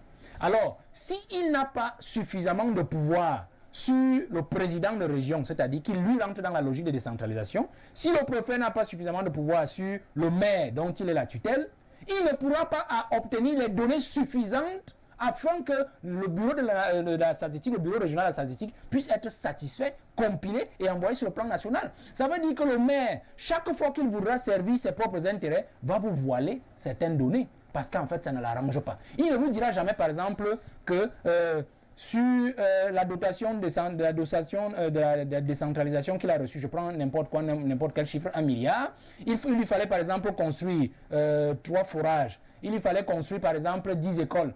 Les stats, le bureau national régional de la statistique doit connaître le nombre de bornes fontaines ou de forages qui ont été construits par exemple dans cette commune-là. S'il n'a pas construit et que c'était ces entreprises qui étaient en charge de cette construction et qu'il a quand même sorti l'argent, il vous dira que c'est 100%. Il vous envoie des chiffres faussés parce que vous ne pouvez pas les vérifier. Il vous dit par exemple qu'il a construit toutes les écoles, c'est aussi des chiffres faussés, mais qui ne sont pas vérifiables. Parce qu'effectivement, vous n'avez pas le pouvoir de contrainte sur lui. Vous n'avez pas le pouvoir de coercition. Et encore qu'il y a un autre volet, c'est que l'Institut national de la statistique doit pouvoir aller sur le terrain pour vérifier. Parce qu'il ne doit pas seulement attendre. Sinon pas, vous avez dit l'élément financier, suffisamment d'argent, suffisamment de financement, suffisamment de moyens pour le faire. Comment est-ce qu'ils vont obtenir des résultats pour les comparer par rapport à ce qu'ils reçoivent?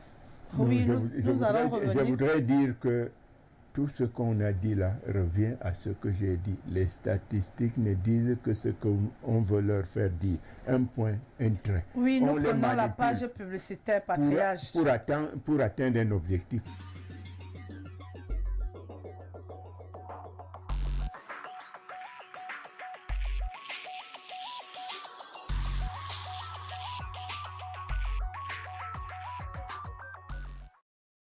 Une nouvelle approche de la médecine traditionnelle améliorée au Cameroun. Les laboratoires naturels de la coopération africaine traitent efficacement les maladies virales dites incurables telles que l'hépatite virale A, B, C, D et les cancers viraux, relèvent le taux d'immunité, annulent la charge virale en 70 jours, guérissent les MST et IST tels que la syphilis, le chlamydia, la gonocoxie, etc. en 25 jours. En plus des traitements du surpoids, kyste ovarien, myome et fibrome, traitement préventif des AVC, problèmes d'accouchement et bien d'autres. Pour tout renseignement, nous contactez au numéro 651 36 91 74. Anacaf, votre guérison, notre priorité.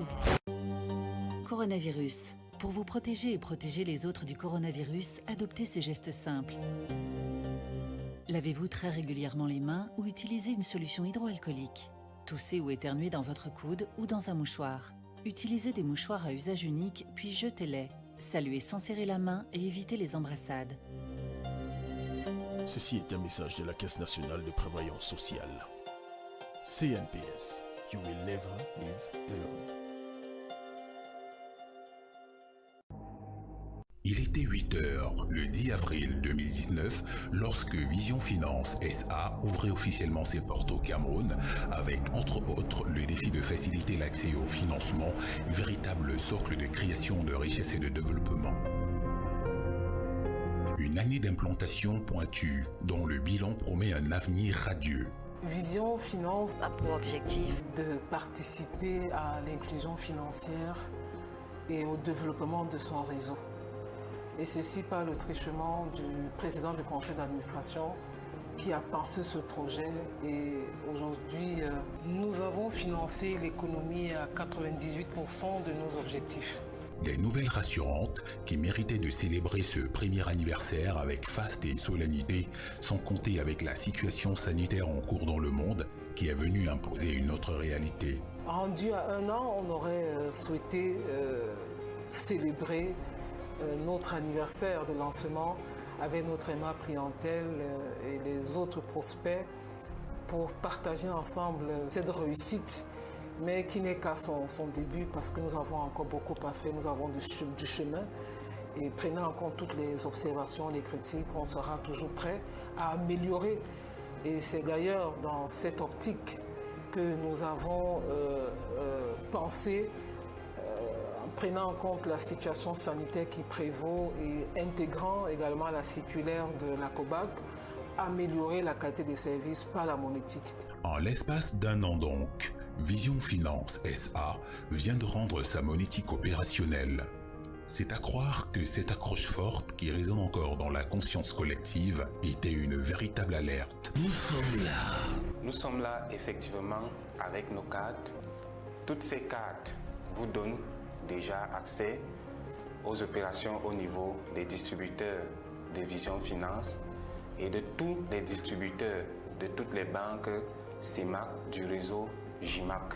Un ensemble de cartes avec des solutions précises qui offrent une palette de choix aux différents porteurs, le premier choix étant celui de la dénomination. La première carte, on l'appelle Ayon, c'est sa marque commerciale. Elle symbolise le rayonnement. Celle-ci, elle est destinée aux petits commerçants. La deuxième carte, c'est Essingan. Celle-ci, elle est destinée aux salariés. Je veux parler ici beaucoup plus des fonctionnaires. La troisième carte, elle, c'est Asimba. Asimba, nous l'avons appelée Miracle. La quatrième carte, c'est Diamond. C'est la carte Prestige.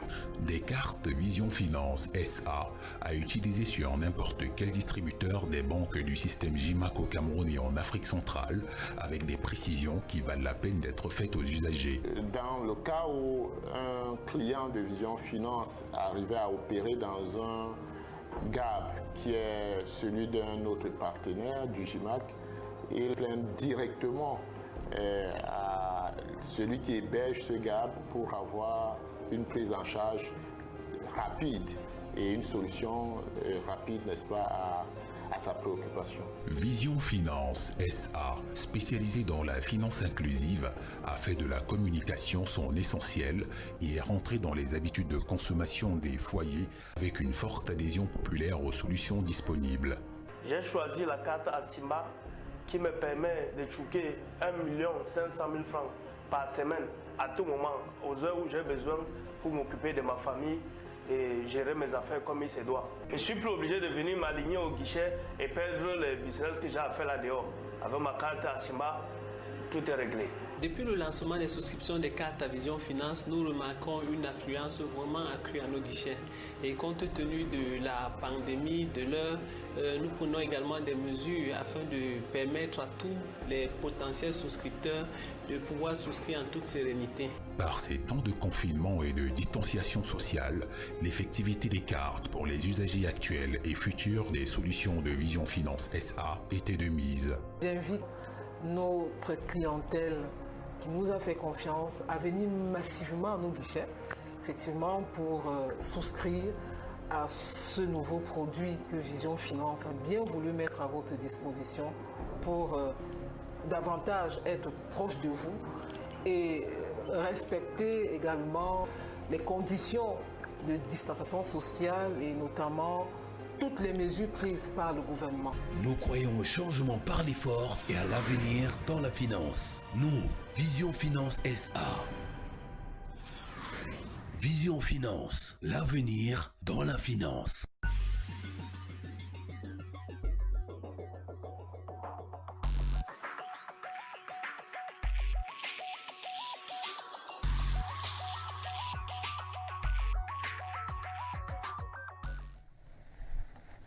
Retour sur ce studio après cette page publicitaire. Nous enchaînons avec la revue de presse. Et nous ouvrons avec le quotidien national bilingue Cameroun Tribune qui écrit donc ce matin « Lutte contre le Covid-19, l'efficacité du dépistage précoce ». Selon ce journal, suivre, tester et traiter, c'est la nouvelle stratégie adoptée par les autorités sanitaires au regard de la courbe d'infection toujours à la hausse suite au relâchement dans l'observation des mesures barrières par tous. Objectif, traquer le virus jusque dans ses derniers retranchements. Également disponible ce matin, le bi-hebdo La Météo, bi-hebdo d'information, d'enquête, d'analyse et de reportage. Ici, on peut y lire en grande une, ART, des millions circulent pour déstabiliser le DG. Le bilan du DG fait l'objet de toutes sortes de fantasmes. Non contents de ses prouesses managériales, certains réseaux et officines sont décidés à tout prix et à tous les prix à obtenir sa tête. Peine perdue, c'est à lire en page 3 de ce journal. Prochain arrêt, le quotidien Info Matin qui consacre également sa une à cette actualité. On peut y lire des aveux, les musulmans de l'ART disent non aux manœuvres de division de Essana. Ils réprouvent le plan malveillant de l'ancien PCA visant à annihiler le vivre ensemble harmonieux au sein de l'entreprise. Par contre, dans une lettre de remerciement, cette communauté reconnaît l'attachement du directeur général au respect des valeurs culturelles et de la diversité culturelle à l'ART. Également à lire dans la page 3 de ce quotidien. À présent, le quotidien Mutation, la grande une est intitulée Culte de la personnalité, Paul le magnanime. En situation d'urgence humanitaire et quelquefois en temps ordinaire, de nombreux dons au peuple sont attribués au chef de l'État au point de faire de lui un souverain à la richesse inépuisable. Place au quotidien Le Jour, Covid-19, là c'est en grande une, 100 jours après le premier cas, où en est-on? Le point de la crise sanitaire au Cameroun, l'impact économique, l'interview du vice-président du comité scientifique, professeur Pierre Ongolo, c'est donc à lire dans ce journal. Et puis donc, pour la suite, nous avons le quotidien Le Messager qui écrit ce matin « Affaire Bouba Simala, le général Aïvo Descencio à la barre ». Le directeur de la sécurité présidentielle et ses éléments sont attendus devant le juge pour témoigner dans l'affaire qui oppose le président de l'Assemblée nationale à son ex-aide de camp. Et puis en manchette, nous avons Fodec Paul Biya appelé au secours. Information à lire à la page 5 de ce journal. Repère ce matin, on peut y lire.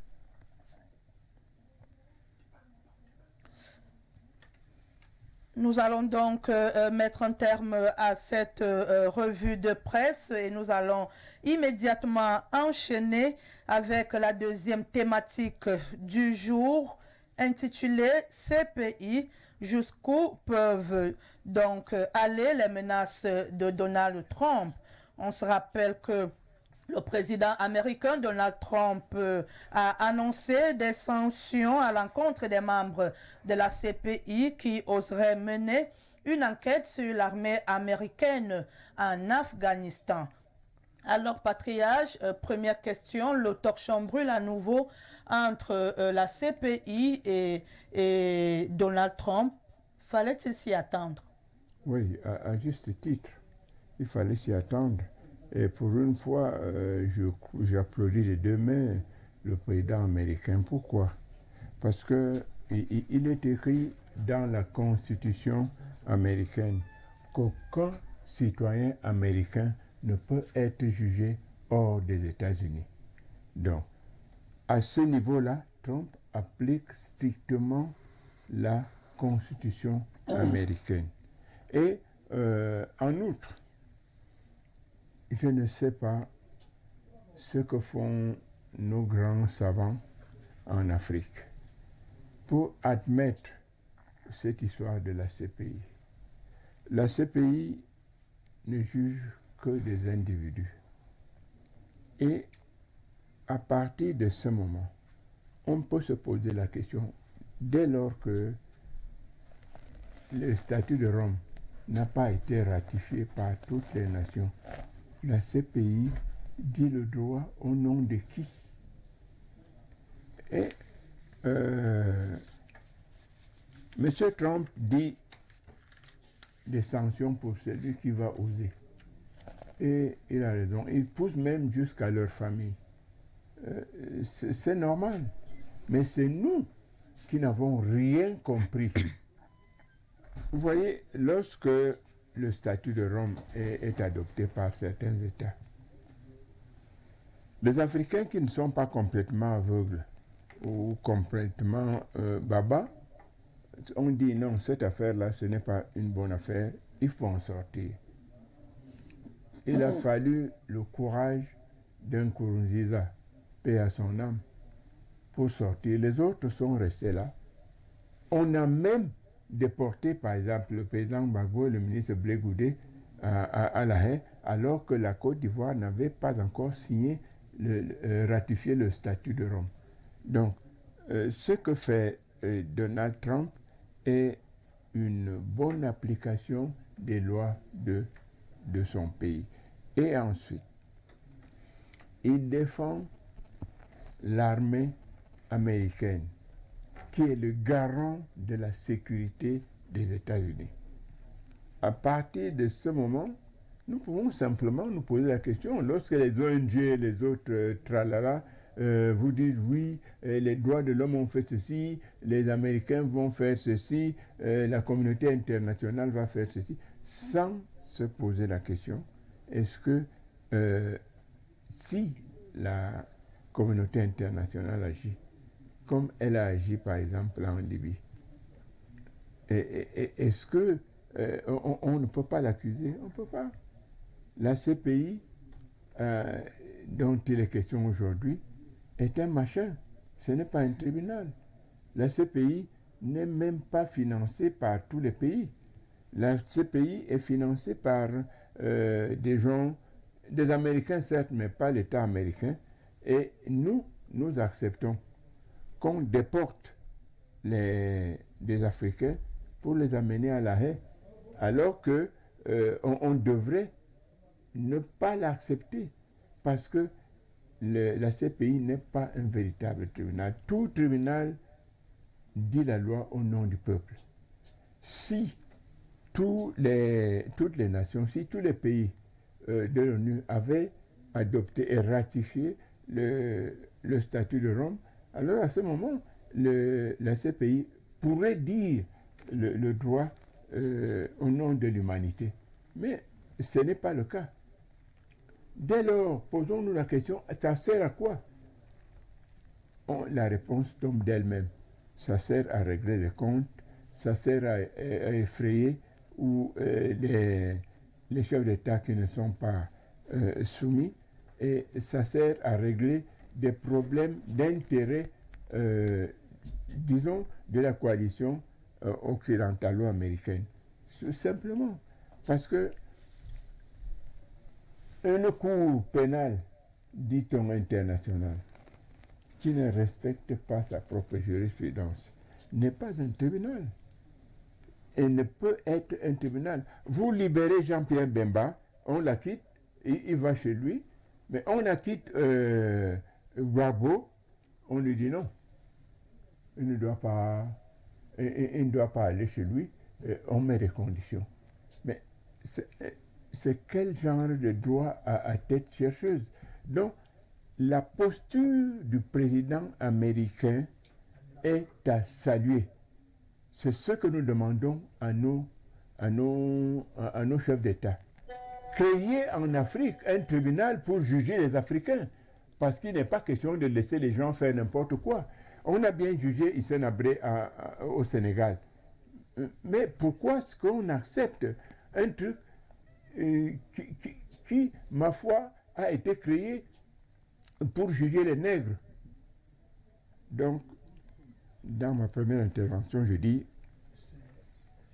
la CPI ne poursuit que des individus.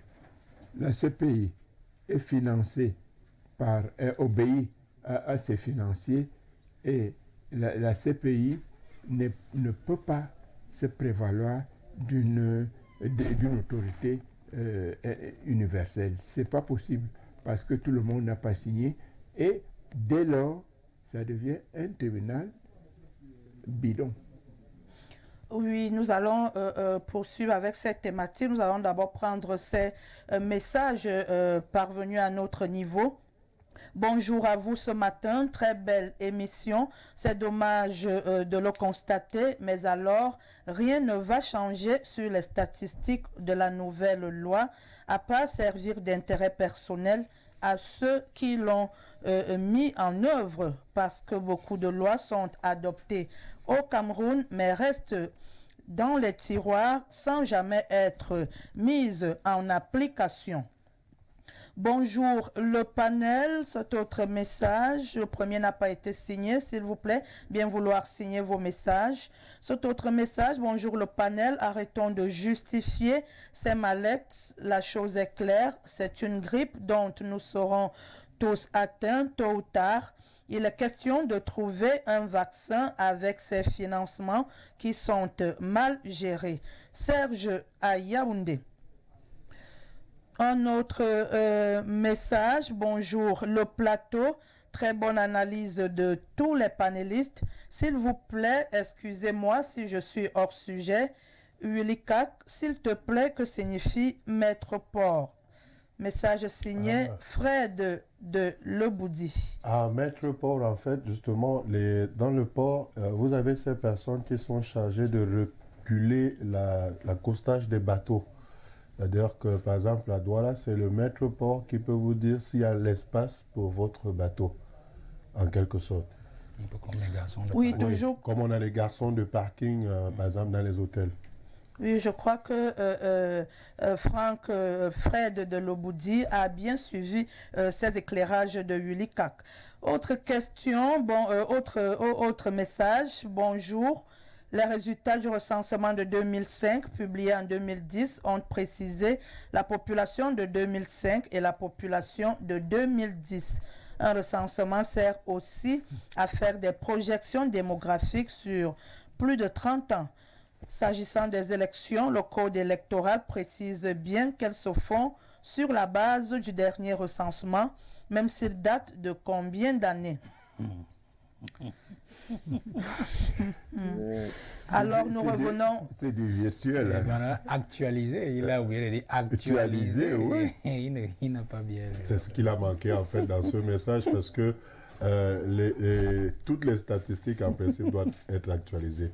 Au moment où on en a besoin, doivent être actualisées. On ne peut pas se servir d'un recensement de la population de 2010 pour des élections qui ont lieu en 2020 si ces données ne sont pas actualisées. Il faudrait que le téléspectateur le sache.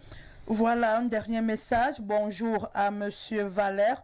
Ulikak, toujours fidèle à l'éclairage du peuple et à la compréhension du fonctionnement de nos institutions. Un bonjour particulier à mon grand-père Bilois Haïssi. Le problème de la bonne gouvernance au Cameroun, ce sont des hommes et non des lois, car si on fait un classement des pays qui ont des bonnes lois, le Cameroun serait premier.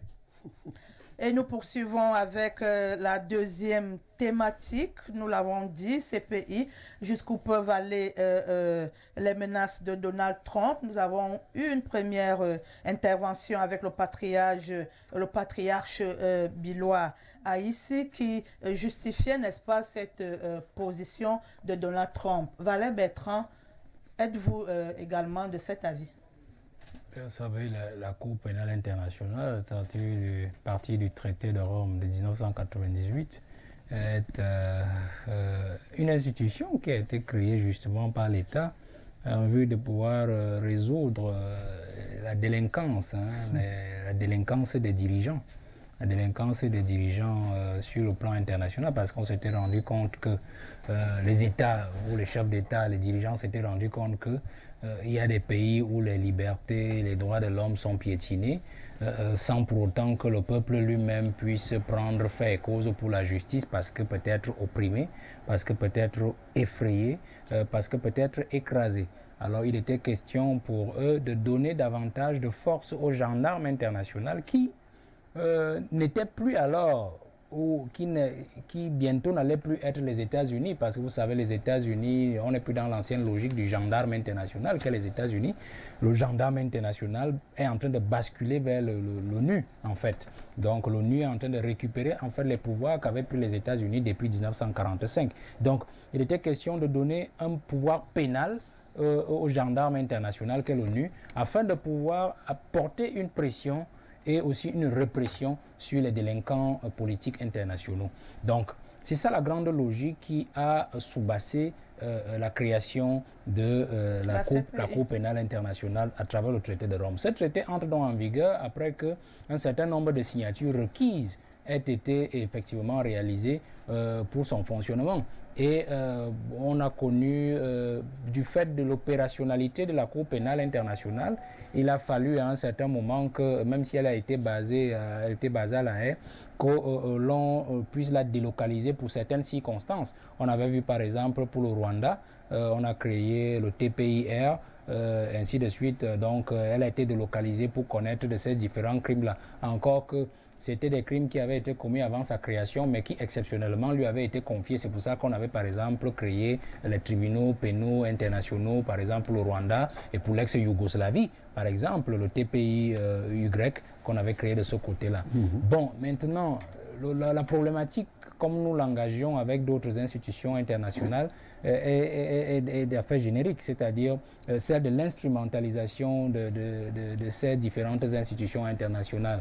Parce que, comme dans toute société, même en interne, nous nous plaignons toujours ici que quand on a créé ELECAM est instrumentalisé par le pouvoir en place. C'est aussi la même chose à l'international. Une fois qu'on a créé une Cour pénale internationale, les plus puissants veulent toujours avoir la même mise sur cette institution. Par exemple, pour le cas de la CPI, il est question pour les États-Unis de reconnaître l'utilité et l'importance de la CPI quand, par exemple, il s'agit de régler leur compte, par exemple, à un dirigeant d'un pays pauvre qui n'a pas obéi.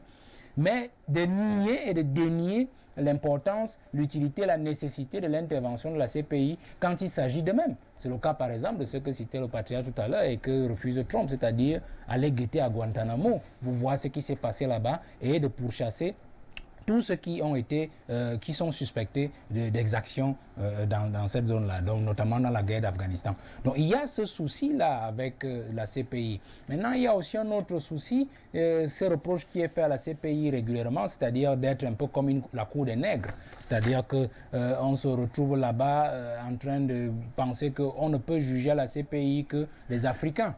C'est-à-dire si on n'est pas Laurent Gbagbo, si on n'est pas Paul Biya, si on n'est pas un X ou un Y ou un Jean-Pierre Bemba, alors on ne peut que passer par la CPI. C'est ça qui est en train de prendre pignon sur rue là-bas. Vous voyez donc, la problématique n'est donc plus à ce niveau de celle de faire un reproche à ceux qui ont créé la CPI, parce que même les Noirs, nous les Africains, nous y étions, nos présidents y étaient, et beaucoup ont signé déjà, ont déjà ratifié ce traité de Rome-là. Donc, vous ne pouvez pas ratifier un texte et vous plaindre encore qu'on ne l'applique que sur vous. Vous n'étiez pas obligé. C'est vrai qu'il y a des pressions qui ont été faites sur beaucoup de pays africains, les pays pauvres ou les pays les moins puissants, pour qu'ils puissent ratifier ce traité-là, afin qu'ils puissent rentrer en vigueur. Vous savez que même les modalités, par exemple, sur l'octroi de l'aide publique au développement, la France a eu à mettre la pression. Par exemple, si nous prenons le cas, par exemple, du traité de la Baule en 1900, pas le traité, la conférence, c'est ça l'appellation exacte, la conférence de la Baule en 1990, lorsque François Mitterrand invite tous les pays africains, notamment ceux de l'Afrique subsaharienne, les 14 pays, sous du franc CFA, et leur dit aide contre multipartisme. Alors, il était question pour eux de comprendre que il leur avait dit clairement, la France sera plus tiède envers ceux qui ne l'appliqueront pas, et encore plus froide envers ceux qui ne s'exécuteront pas. Donc, il a fallu comprendre pour les chefs d'État africains que si vous voulez absolument bénéficier de l'aide publique au développement, des subsides de la France, il faudrait absolument que vous puissiez ouvrir la scène politique à d'autres partis politiques, que vous puissiez ouvrir aux libertés publiques, que vous puissiez ouvrir à toutes sortes de libertés chez vous. Donc c'est un peu cela aussi avec le traité de Rome. Certains pays ont été mis dos au mur, par exemple pour bénéficier de l'AGOA, c'est-à-dire de l'aide américaine, parce que dans le cadre de l'AGOA, pour bénéficier de l'aide publique au développement, dans le cadre du FMI, de la Banque mondiale, ou alors des financiers du club de Londres ou de Paris, il a fallu absolument qu'on se rassure, par exemple, que vous êtes signataire ou ratificateur du traité de Rome, donc de la CPI. Donc, et une fois que cela a été fait, vous étiez obligé, parce qu'un président était obligé de le faire parce qu'il avait besoin d'argent pour régler les problèmes internes. Donc voilà les conditions et les conditionnements qui ont été ceux des chefs d'État. Mais maintenant, le problème est le suivant. Est-ce qu'on était obligé vraiment d'y aller? Est-ce qu'on était obligé de ratifier? J'ai dit on était conditionné, mais est-ce qu'on est encore obligé d'y rester? Le patriarche a cité M. Nkurunziza, l'ex-président burundais, parti récemment, qui justement en est sorti. On n'est pas toujours obligé d'y rester. Parce que quand vous voyez déjà une affaire se dessiner comme celle-là, vous avez encore la liberté de sortir de ce pacte. Mais alors, le problème, c'est que ceux qui voudront sortir de ce pacte, généralement, ou le pacte de Rome, ou du traité de Rome, devront aussi essuyer les affres des puissants. Parce qu'en fait, les différentes institutions internationales qui généralement ont un pouvoir coercitif sont toujours utilisées pour pouvoir amener les plus pauvres ou les moins puissants à aller dans le sens des plus riches, afin de toujours rester dominés et de garder les puissants toujours dominants. C'est ça la grande logique de compréhension de l'hégémonie sur le plan international et sur le plan mondial ou global de manière générale. Donc, si vous prenez dans le cas de la CPI, on va se dire, pour sortir par là, on va se dire que c'est une institution qui a été créée non pas pour une justice internationale, mais pour une justice millimétrée, saupoudrée et certainement homéopathique à l'avantage des puissants. Parce qu'en fait, il est question de servir leurs intérêts, de s'assurer toujours que les chefs d'État, notamment des pays pauvres, vont toujours dans le sens qui est le leur. Parce qu'ils se sont rendus compte à un certain moment que ne pouvant plus instrumentaliser les peuples, comme cela se faisait par exemple dans le passé. C'est-à-dire que si un chef d'État n'était pas obéissant envers les États-Unis, prenons le cas de la France, envers la France dans un pays subsaharien, on pouvait par exemple précariser les populations et par exemple relever un rebelle qui pouvait instrumentaliser les populations, engager une rébellion générale et puis chasser le président. Les peuples sont de plus en plus malins, ça ne se passe plus. Maintenant, comment faire? Il faut plutôt tenir les chefs d'État. Et ces structures-là, comme la CPI, a été dessinée et à dessein pour cela. C'est-à-dire qu'on vous brandira toujours la CPI au cas où vous ne marchez pas. Cela veut dire que tant que vous pouvez tuer vos populations, couper les têtes dans votre pays et que vous donnez les contrats juteux à la France, eh bien, on vous épargnera la CPI. Si vous ne donnez pas les contrats juteux à la France, on viendra chercher le petit pouce sur votre tête quand vous ne serez plus président et on vous balancera de ce côté-là. Oui, Willy Kako regarde la posture du président américain Donald Trump. Il a véritablement peur de quoi? Oh, je ne sais pas si Donald Trump lui a peur de quelque chose. Vous savez, la réaction de M. Trump est à l'image de sa personne, puisque, en fait, M. Trump a une personne qui se définit surtout par son épidermie, hein, c'est-à-dire que quelqu'un qui agit par intuition, qui agit par émotion, et à côté de cela, qui a un ego extrêmement surdimensionné. Parce que si vous voyez même déjà ce qui suscite la réaction et voir les menaces de M. Trump, c'est qu'on parle d'un fait qui est réel. Des atrocités commises par les forces américaines sur le terrain, que ce soit en Afghanistan, dans cette longue guerre qu'elle mène depuis des années contre les islamistes. Il y a eu effectivement des exactions commises par les Marines, il y a eu des exactions commises par la CIA, il y a eu des exactions commises même au niveau de Guantanamo, ce qui est réel et qui est punissable au vu de la loi. Maintenant, Donald Trump, dans son ego, estime que les États-Unis ne peuvent pas être punis par un tiers. Parce qu'aujourd'hui, on parle de la CPI. Si même la France venait, par exemple, à s'offusquer ou à critiquer ces exactions des États-Unis ou des forces américaines, Donald Trump aurait la même réaction. Il aurait la même réaction parce que c'est quelqu'un qui est resté dans cette légende qui a collé jusqu'ici aux États-Unis les États-Unis gendarmes du monde, alors que ce n'est plus le cas. Maintenant, je reviens sur le cas de la CPI et à la suite des explications de Valère, je pense que pour moi, il faut dissoudre la CPI. Il faut la dissoudre, pourquoi? Parce que quand l'on convoque les réalités géopolitiques, même actuelles du monde, et leur corollaire sur l'évolution des choses aujourd'hui, on se rend compte que le motif de la création de la CPI est révolu. et Valère l'expliquait fort à propos tout à l'heure, la CPI aujourd'hui ne peut plus être le gendarme du monde, malheureusement. Même l'ONU, qui à un moment semblait jouer ce rôle-là, ne peut plus. Parce que les forces en présence aujourd'hui, on l'a vu d'ailleurs avec la gestion du cas de la pandémie de coronavirus, les forces en présence aujourd'hui ne prédisposent aucune nation à jouer le rôle de gendarme du monde. Parce que les clivages sont clairs. Vous avez du côté de l'Europe aujourd'hui l'Union européenne qui ne s'accorde même pas parce que tout le monde veut se réclamer comme étant le pays phare de l'Union européenne. Vous allez du côté de l'Asie, vous avez la Chine qui voudrait se positionner, vous avez le Japon qui voudrait se positionner du côté des États-Unis, de l'Amérique, vous avez les États-Unis à côté, il y a des pays en Amérique latine qui vous disent nous aussi on peut. Donc vous comprenez que pour moi la CPI elle est dépassée. Elle est dépassée. Maintenant le problème, les menaces de Trump, c'est clair qu'il va les appliquer. D'ailleurs il a même commencé à l'appliquer puisque Madame la procureure Bensouda s'est vue retirer son passeport américain. Et là je fais une digression. Je n'ai pas trop compris qu'une Africaine ait un passeport américain. Donc voilà des gens, c'est curieux.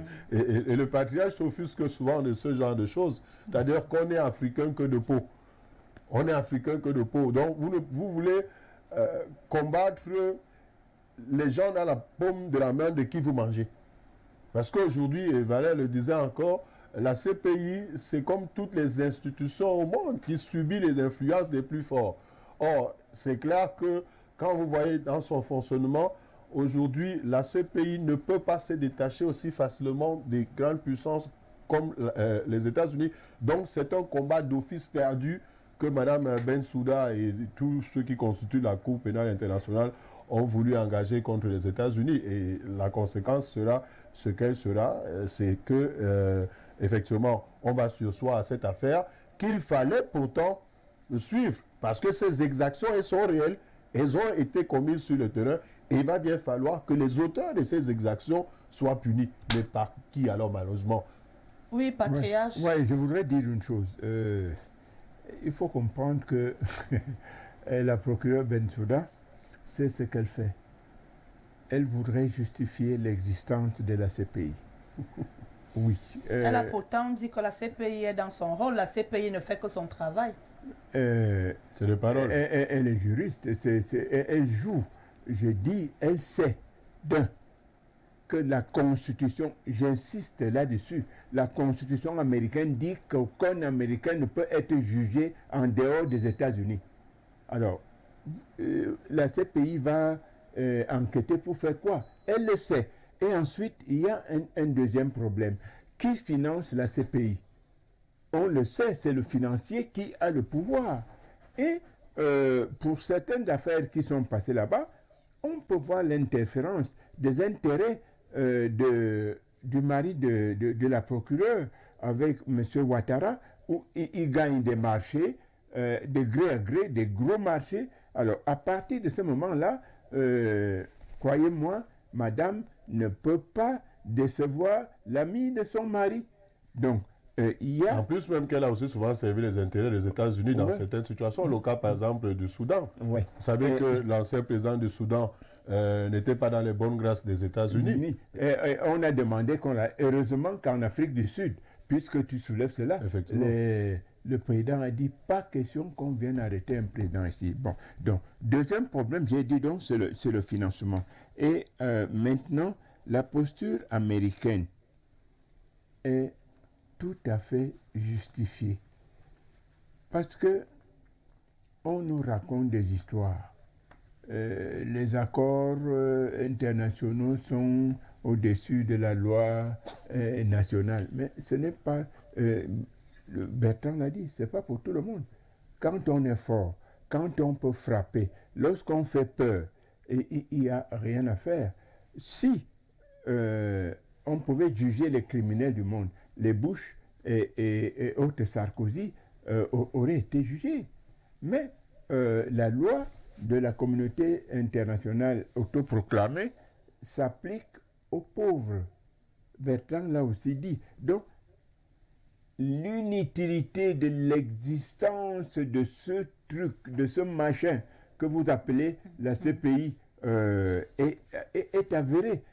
La CPI ne doit pas exister. Si vous ne pouvez juger que des individus, et encore à condition que ces individus-là ne gratignent pas les intérêts des forts. Donc, il est normal qu'un président applique la loi fondamentale de son pays. Et quand, en plus, il se bombe le torse en disant les États-Unis ont la plus forte armée du monde. Alors, vous allez faire quoi? Dans ces conditions-là, l'existence de la CPI ne s'explique pas. Il faut dissoudre ce machin et que les États africains puissent, je l'ai dit au départ, puissent créer un tribunal pour juger les Africains. Cette histoire de déporter des Africains vers... Mais est-ce qu'on va ad vitam aeternam déporter la traite négrière, le machin, ceci? Et nous sommes là à dire toujours Alléluia, Amen. Non, la CPI doit disparaître. Et Trump a raison de défendre ses compatriotes. Trump a raison de défendre son armée. Et encore que ça arrive au bon moment, c'est-à-dire au moment où on prépare les élections. Et la droite américaine est contente de constater qu'il y a un président qui dit l'Amérique d'abord et ensuite. Ça aussi, Valeur en a fait allusion. Il ne faut pas oublier que M. Trump a été soutenu par le Ku Klux Klan. Et ça, c'est des véritables brigands. Mais qui existent aux États-Unis? Pourquoi est-ce qu'un tribunal ne jugerait pas les membres? On les connaît, on connaît les noms. Je peux vous donner des noms des responsables de ce gang de criminels. Donc, pour nous, que l'Afrique cesse d'accepter les choses qui sont faites soi-disant au niveau international.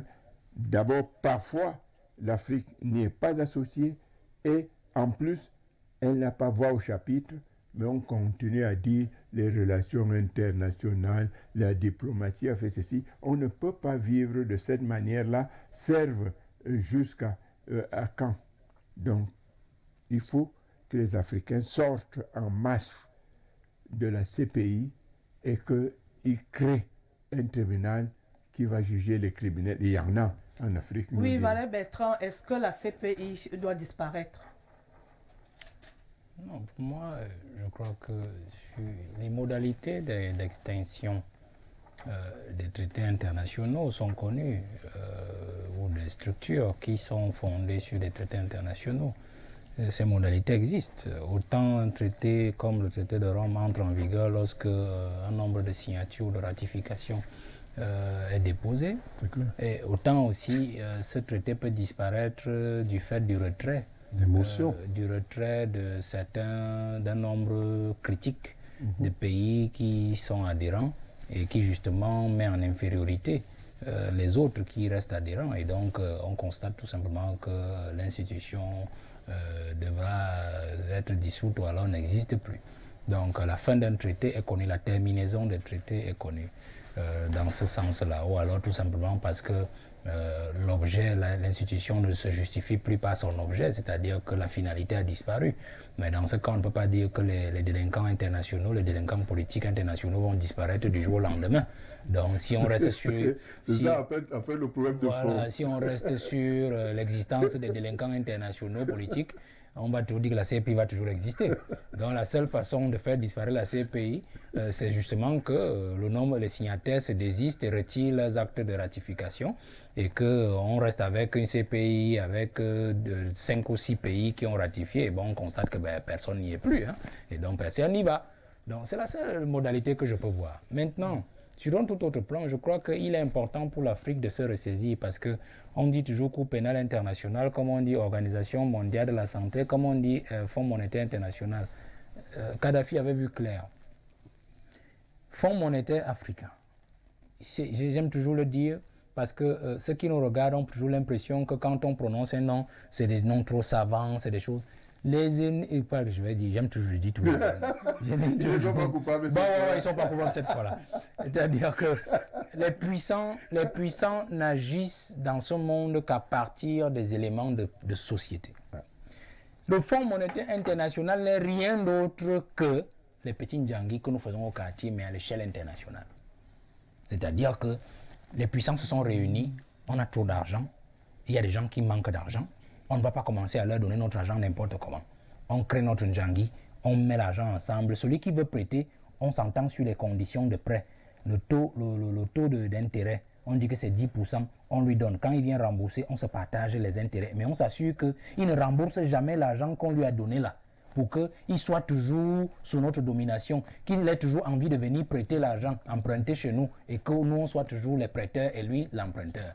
C'est comme ça que ça marche aussi sur le plan international. Autant vous allez chez... Ça dit que, regardez seulement l'usurier du quartier.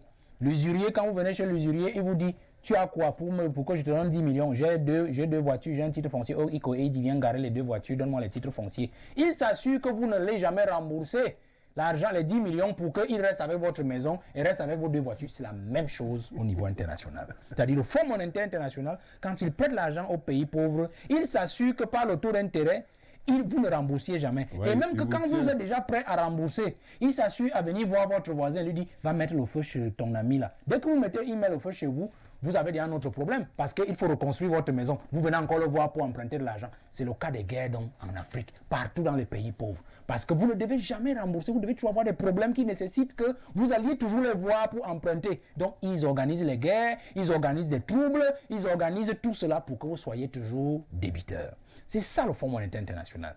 C'est la même chose pour l'Organisation mondiale de la santé. Vous ne devez jamais créer de vaccin. Vous ne devez jamais trouver un vaccin pour le paludisme parce qu'en fait, c'est un fonds de commerce. Le sida, la maladie, le traitement est certainement connu. Il ne doit jamais avoir de vaccin pour le sida, mais on doit s'assurer que le sida pilule dans les pays pauvres. Parce que c'est là-bas qu'on achète les préservatifs. Parce que c'est là-bas qu'on vend les antirétroviraux. Parce que c'est là-bas que l'on fait ceci, que l'on fait cela. Le coronavirus est né, ils ont créé le corona. Il fallait que ça aille en Afrique parce que c'est là-bas qu'on doit traiter le coronavirus et créer un vaccin pour le leur donner et même encore ajouter ce qu'on va ajouter. C'est la même chose. Donc, Kadhafi avait tout compris. Et pour la CPI, c'est la même chose. La CPI est donc cet organe qu'on a créé pour s'assurer que ceux qui vont vouloir créer le Fonds monétaire africain comme Kadhafi, ils passent. Mais on a plutôt réglé le problème de Kadhafi à la thune, c'est-à-dire qu'au fusil. Ceux qui vont vouloir créer le vaccin pour le coronavirus ou alors créer un médicament comme le malgache, qu'ils ne commettent pas l'erreur un jour qu'on égorge un journaliste à Madagascar, la CPI va le guetter un de ces matins. C'est comme cela que ça marche. On a créé la CPI justement pour garantir les intérêts du FMI. Parce qu'en fait, une fois que vous dites « je sors du FMI », est-ce que vous savez que le Ghana est sorti du FMI? Ouais. Le Ghana s'en porte bien. Hein? Le Ghana est sorti du FMI. Donc le Ghana a payé toutes ses dettes au FMI et a dit « au revoir, je sors de cette affaire ».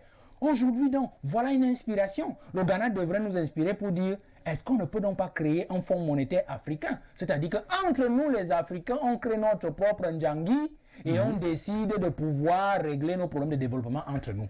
Entre nous les Africains, on crée une organisation africaine de la santé et on commence donc à créer, à nous assurer que nous avons les vaccins des différentes maladies tropicales que les Blancs n'ont pas. Comment vous voulez que l'Organisation mondiale de la santé, qui est financée par les Blancs qui ne connaissent pas le palu, puisse vous trouver les remèdes du palu qu'il n'y a pas chez eux? C'est aussi le cas pour les Africains de commencer à penser qu'il est temps pour créer une cour pénale africaine pour pouvoir régler les problèmes des délinquants politiques africains entre nous. C'est ça le plus important. Il est donc question de comprendre au finish que l'Union africaine doit se ressaisir pour créer une véritable africanité de la décision politique. C'est ça le véritable fond que pose le problème de la CPI qui est en fait une institution à tête chercheuse, uniquement pour les pauvres, uniquement pour les moins puissants et uniquement pour les moins obéissants, pour les puissants. Oui, Willy Kak, est-ce qu'il est véritablement possible qu'il y ait une création d'une cour pénale africaine? Que le 30 secondes. L'Union africaine ne peut rien faire. Je l'affirme. L'Union africaine est entre les mains de la franc-maçonnerie. Il aime bien ça, le patriarche. Non, vous posez un problème qui ne peut trouver des solutions que dans la volonté des Africains. Parce que c'est de ça qu'il s'agit. Je voudrais simplement, à titre de rappel, vous signaler que nous avons, par exemple, au niveau de l'Afrique, ce qu'on appelle la Commission africaine des droits de l'homme. D'ailleurs, dont s'est retiré tout récemment le Burundi, et je crois encore un ou deux autres pays, et même la Côte d'Ivoire, je crois, parce qu'il y a un certain nombre d'injonctions qui sont faites par ces commissions, et les présidents qui sont visés par ces injonctions estiment, bien que faisant partie de l'Union africaine, ne pas être obligés de respecter ces injonctions. Par contre, quand c'est les institutions internationales, automatiquement, on respecte ces injonctions. Le tout n'est pas de créer une cour pénale africaine. Parce que même si on la crée, du moment où les dirigeants africains n'auront pas de volonté, toutes les décisions qui y seront prises ne seront jamais appliquées. Moi, je pense simplement que le cas de ces menaces de Donald Trump doit nous amener à reconsidérer, nous, pays africains, notre position par rapport à ces pays. C'est de ça qu'il s'agit. Nous avons en interne des juridictions, c'est que chacun dans son pays. Je prends par exemple le cas du Soudan. Le Soudan peut décider, au travers de son système judiciaire, de poursuivre M. Omar el-Béchir pour les crimes qu'il a commis au Soudan. Pourquoi voudrez-vous que pour des crimes commis au Soudan, sur les Soudanais, on juge un Soudanais à l'étranger? La justice soudanaise peut... Nous avons le cas du soi-disant financier du génocide rwandais, on nous raconte une mascarade qui a échappé depuis plus d'une décennie à la vigilance d'Interpol. Et c'est parce qu'on se rend compte que les gens qu'il va incriminer sont décédés, on nous donne l'impression qu'on a finalement mis le drapeau sur lui. Hein? Et on veut le juger où? D'abord en France. Pour avoir financé des crimes sur le sol rwandais. Donc il n'y a pas de justice. Il faut qu'on commence à interroger la France pour savoir si on peut l'expédier, le transférer autant pour moi à la Cour pénale, ou est-ce qu'on peut après l'expédier? Non. Je pense pour moi, ce dont il est question, c'est que les pays africains, les Africains en entier, reconsidèrent leur position dans toutes les sphères du monde. Je dis dans toutes les sphères du monde, qu'on revoit au niveau même de l'ONU, quelle doit être notre position. Comment vous estimez que, hier on en parlait encore, je crois qu'on en parle encore, il y a je crois les membres de l'ONU qui doivent se retrouver là pour décider des 5 pays qui feront partie de comment vous appelez ça? Conseil de sécurité. Conseil de sécurité. Il n'y a aucun pays africain dont le nom est proposé. Encore que, et quand vous allez même regarder, par exemple pour la Cour pénale internationale, le plus grand nombre de pays ayant ratifié les accords, ce sont les Africains. Donc s'il y a 80 États, vous avez au moins 53 pays africains. Donc ça veut dire que même en termes de force, la position de force est en faveur de l'Afrique, mais c'est plus les Africains qui y sont jugés. Donc il va falloir reconsidérer notre position. Maintenant qu'on dissoute ou pas la CPI, pour moi je pense qu'il faut la dissoudre. Et Valère a expliqué les mécanismes. Les mécanismes sont simples. Le Cameroun se retire, Centrafrique, vous retirez, le Tchad, on se retire. On laisse avec la connerie là-bas. Voilà, vivement que les pays africains tirent donc les leçons. C'est la fin de cette 3e sortie de l'émission Le Débat de la semaine. Merci à tous nos panélistes. Merci à tous ceux qui ont contribué à travers des messages. Merci à l'équipe de production. Merci également au président directeur général du groupe La Météo, Dieudonné Mveng. Juste derrière nous, la page publicitaire et immédiatement après, le journal en langue anglaise, une présentation de Diane Nenkam.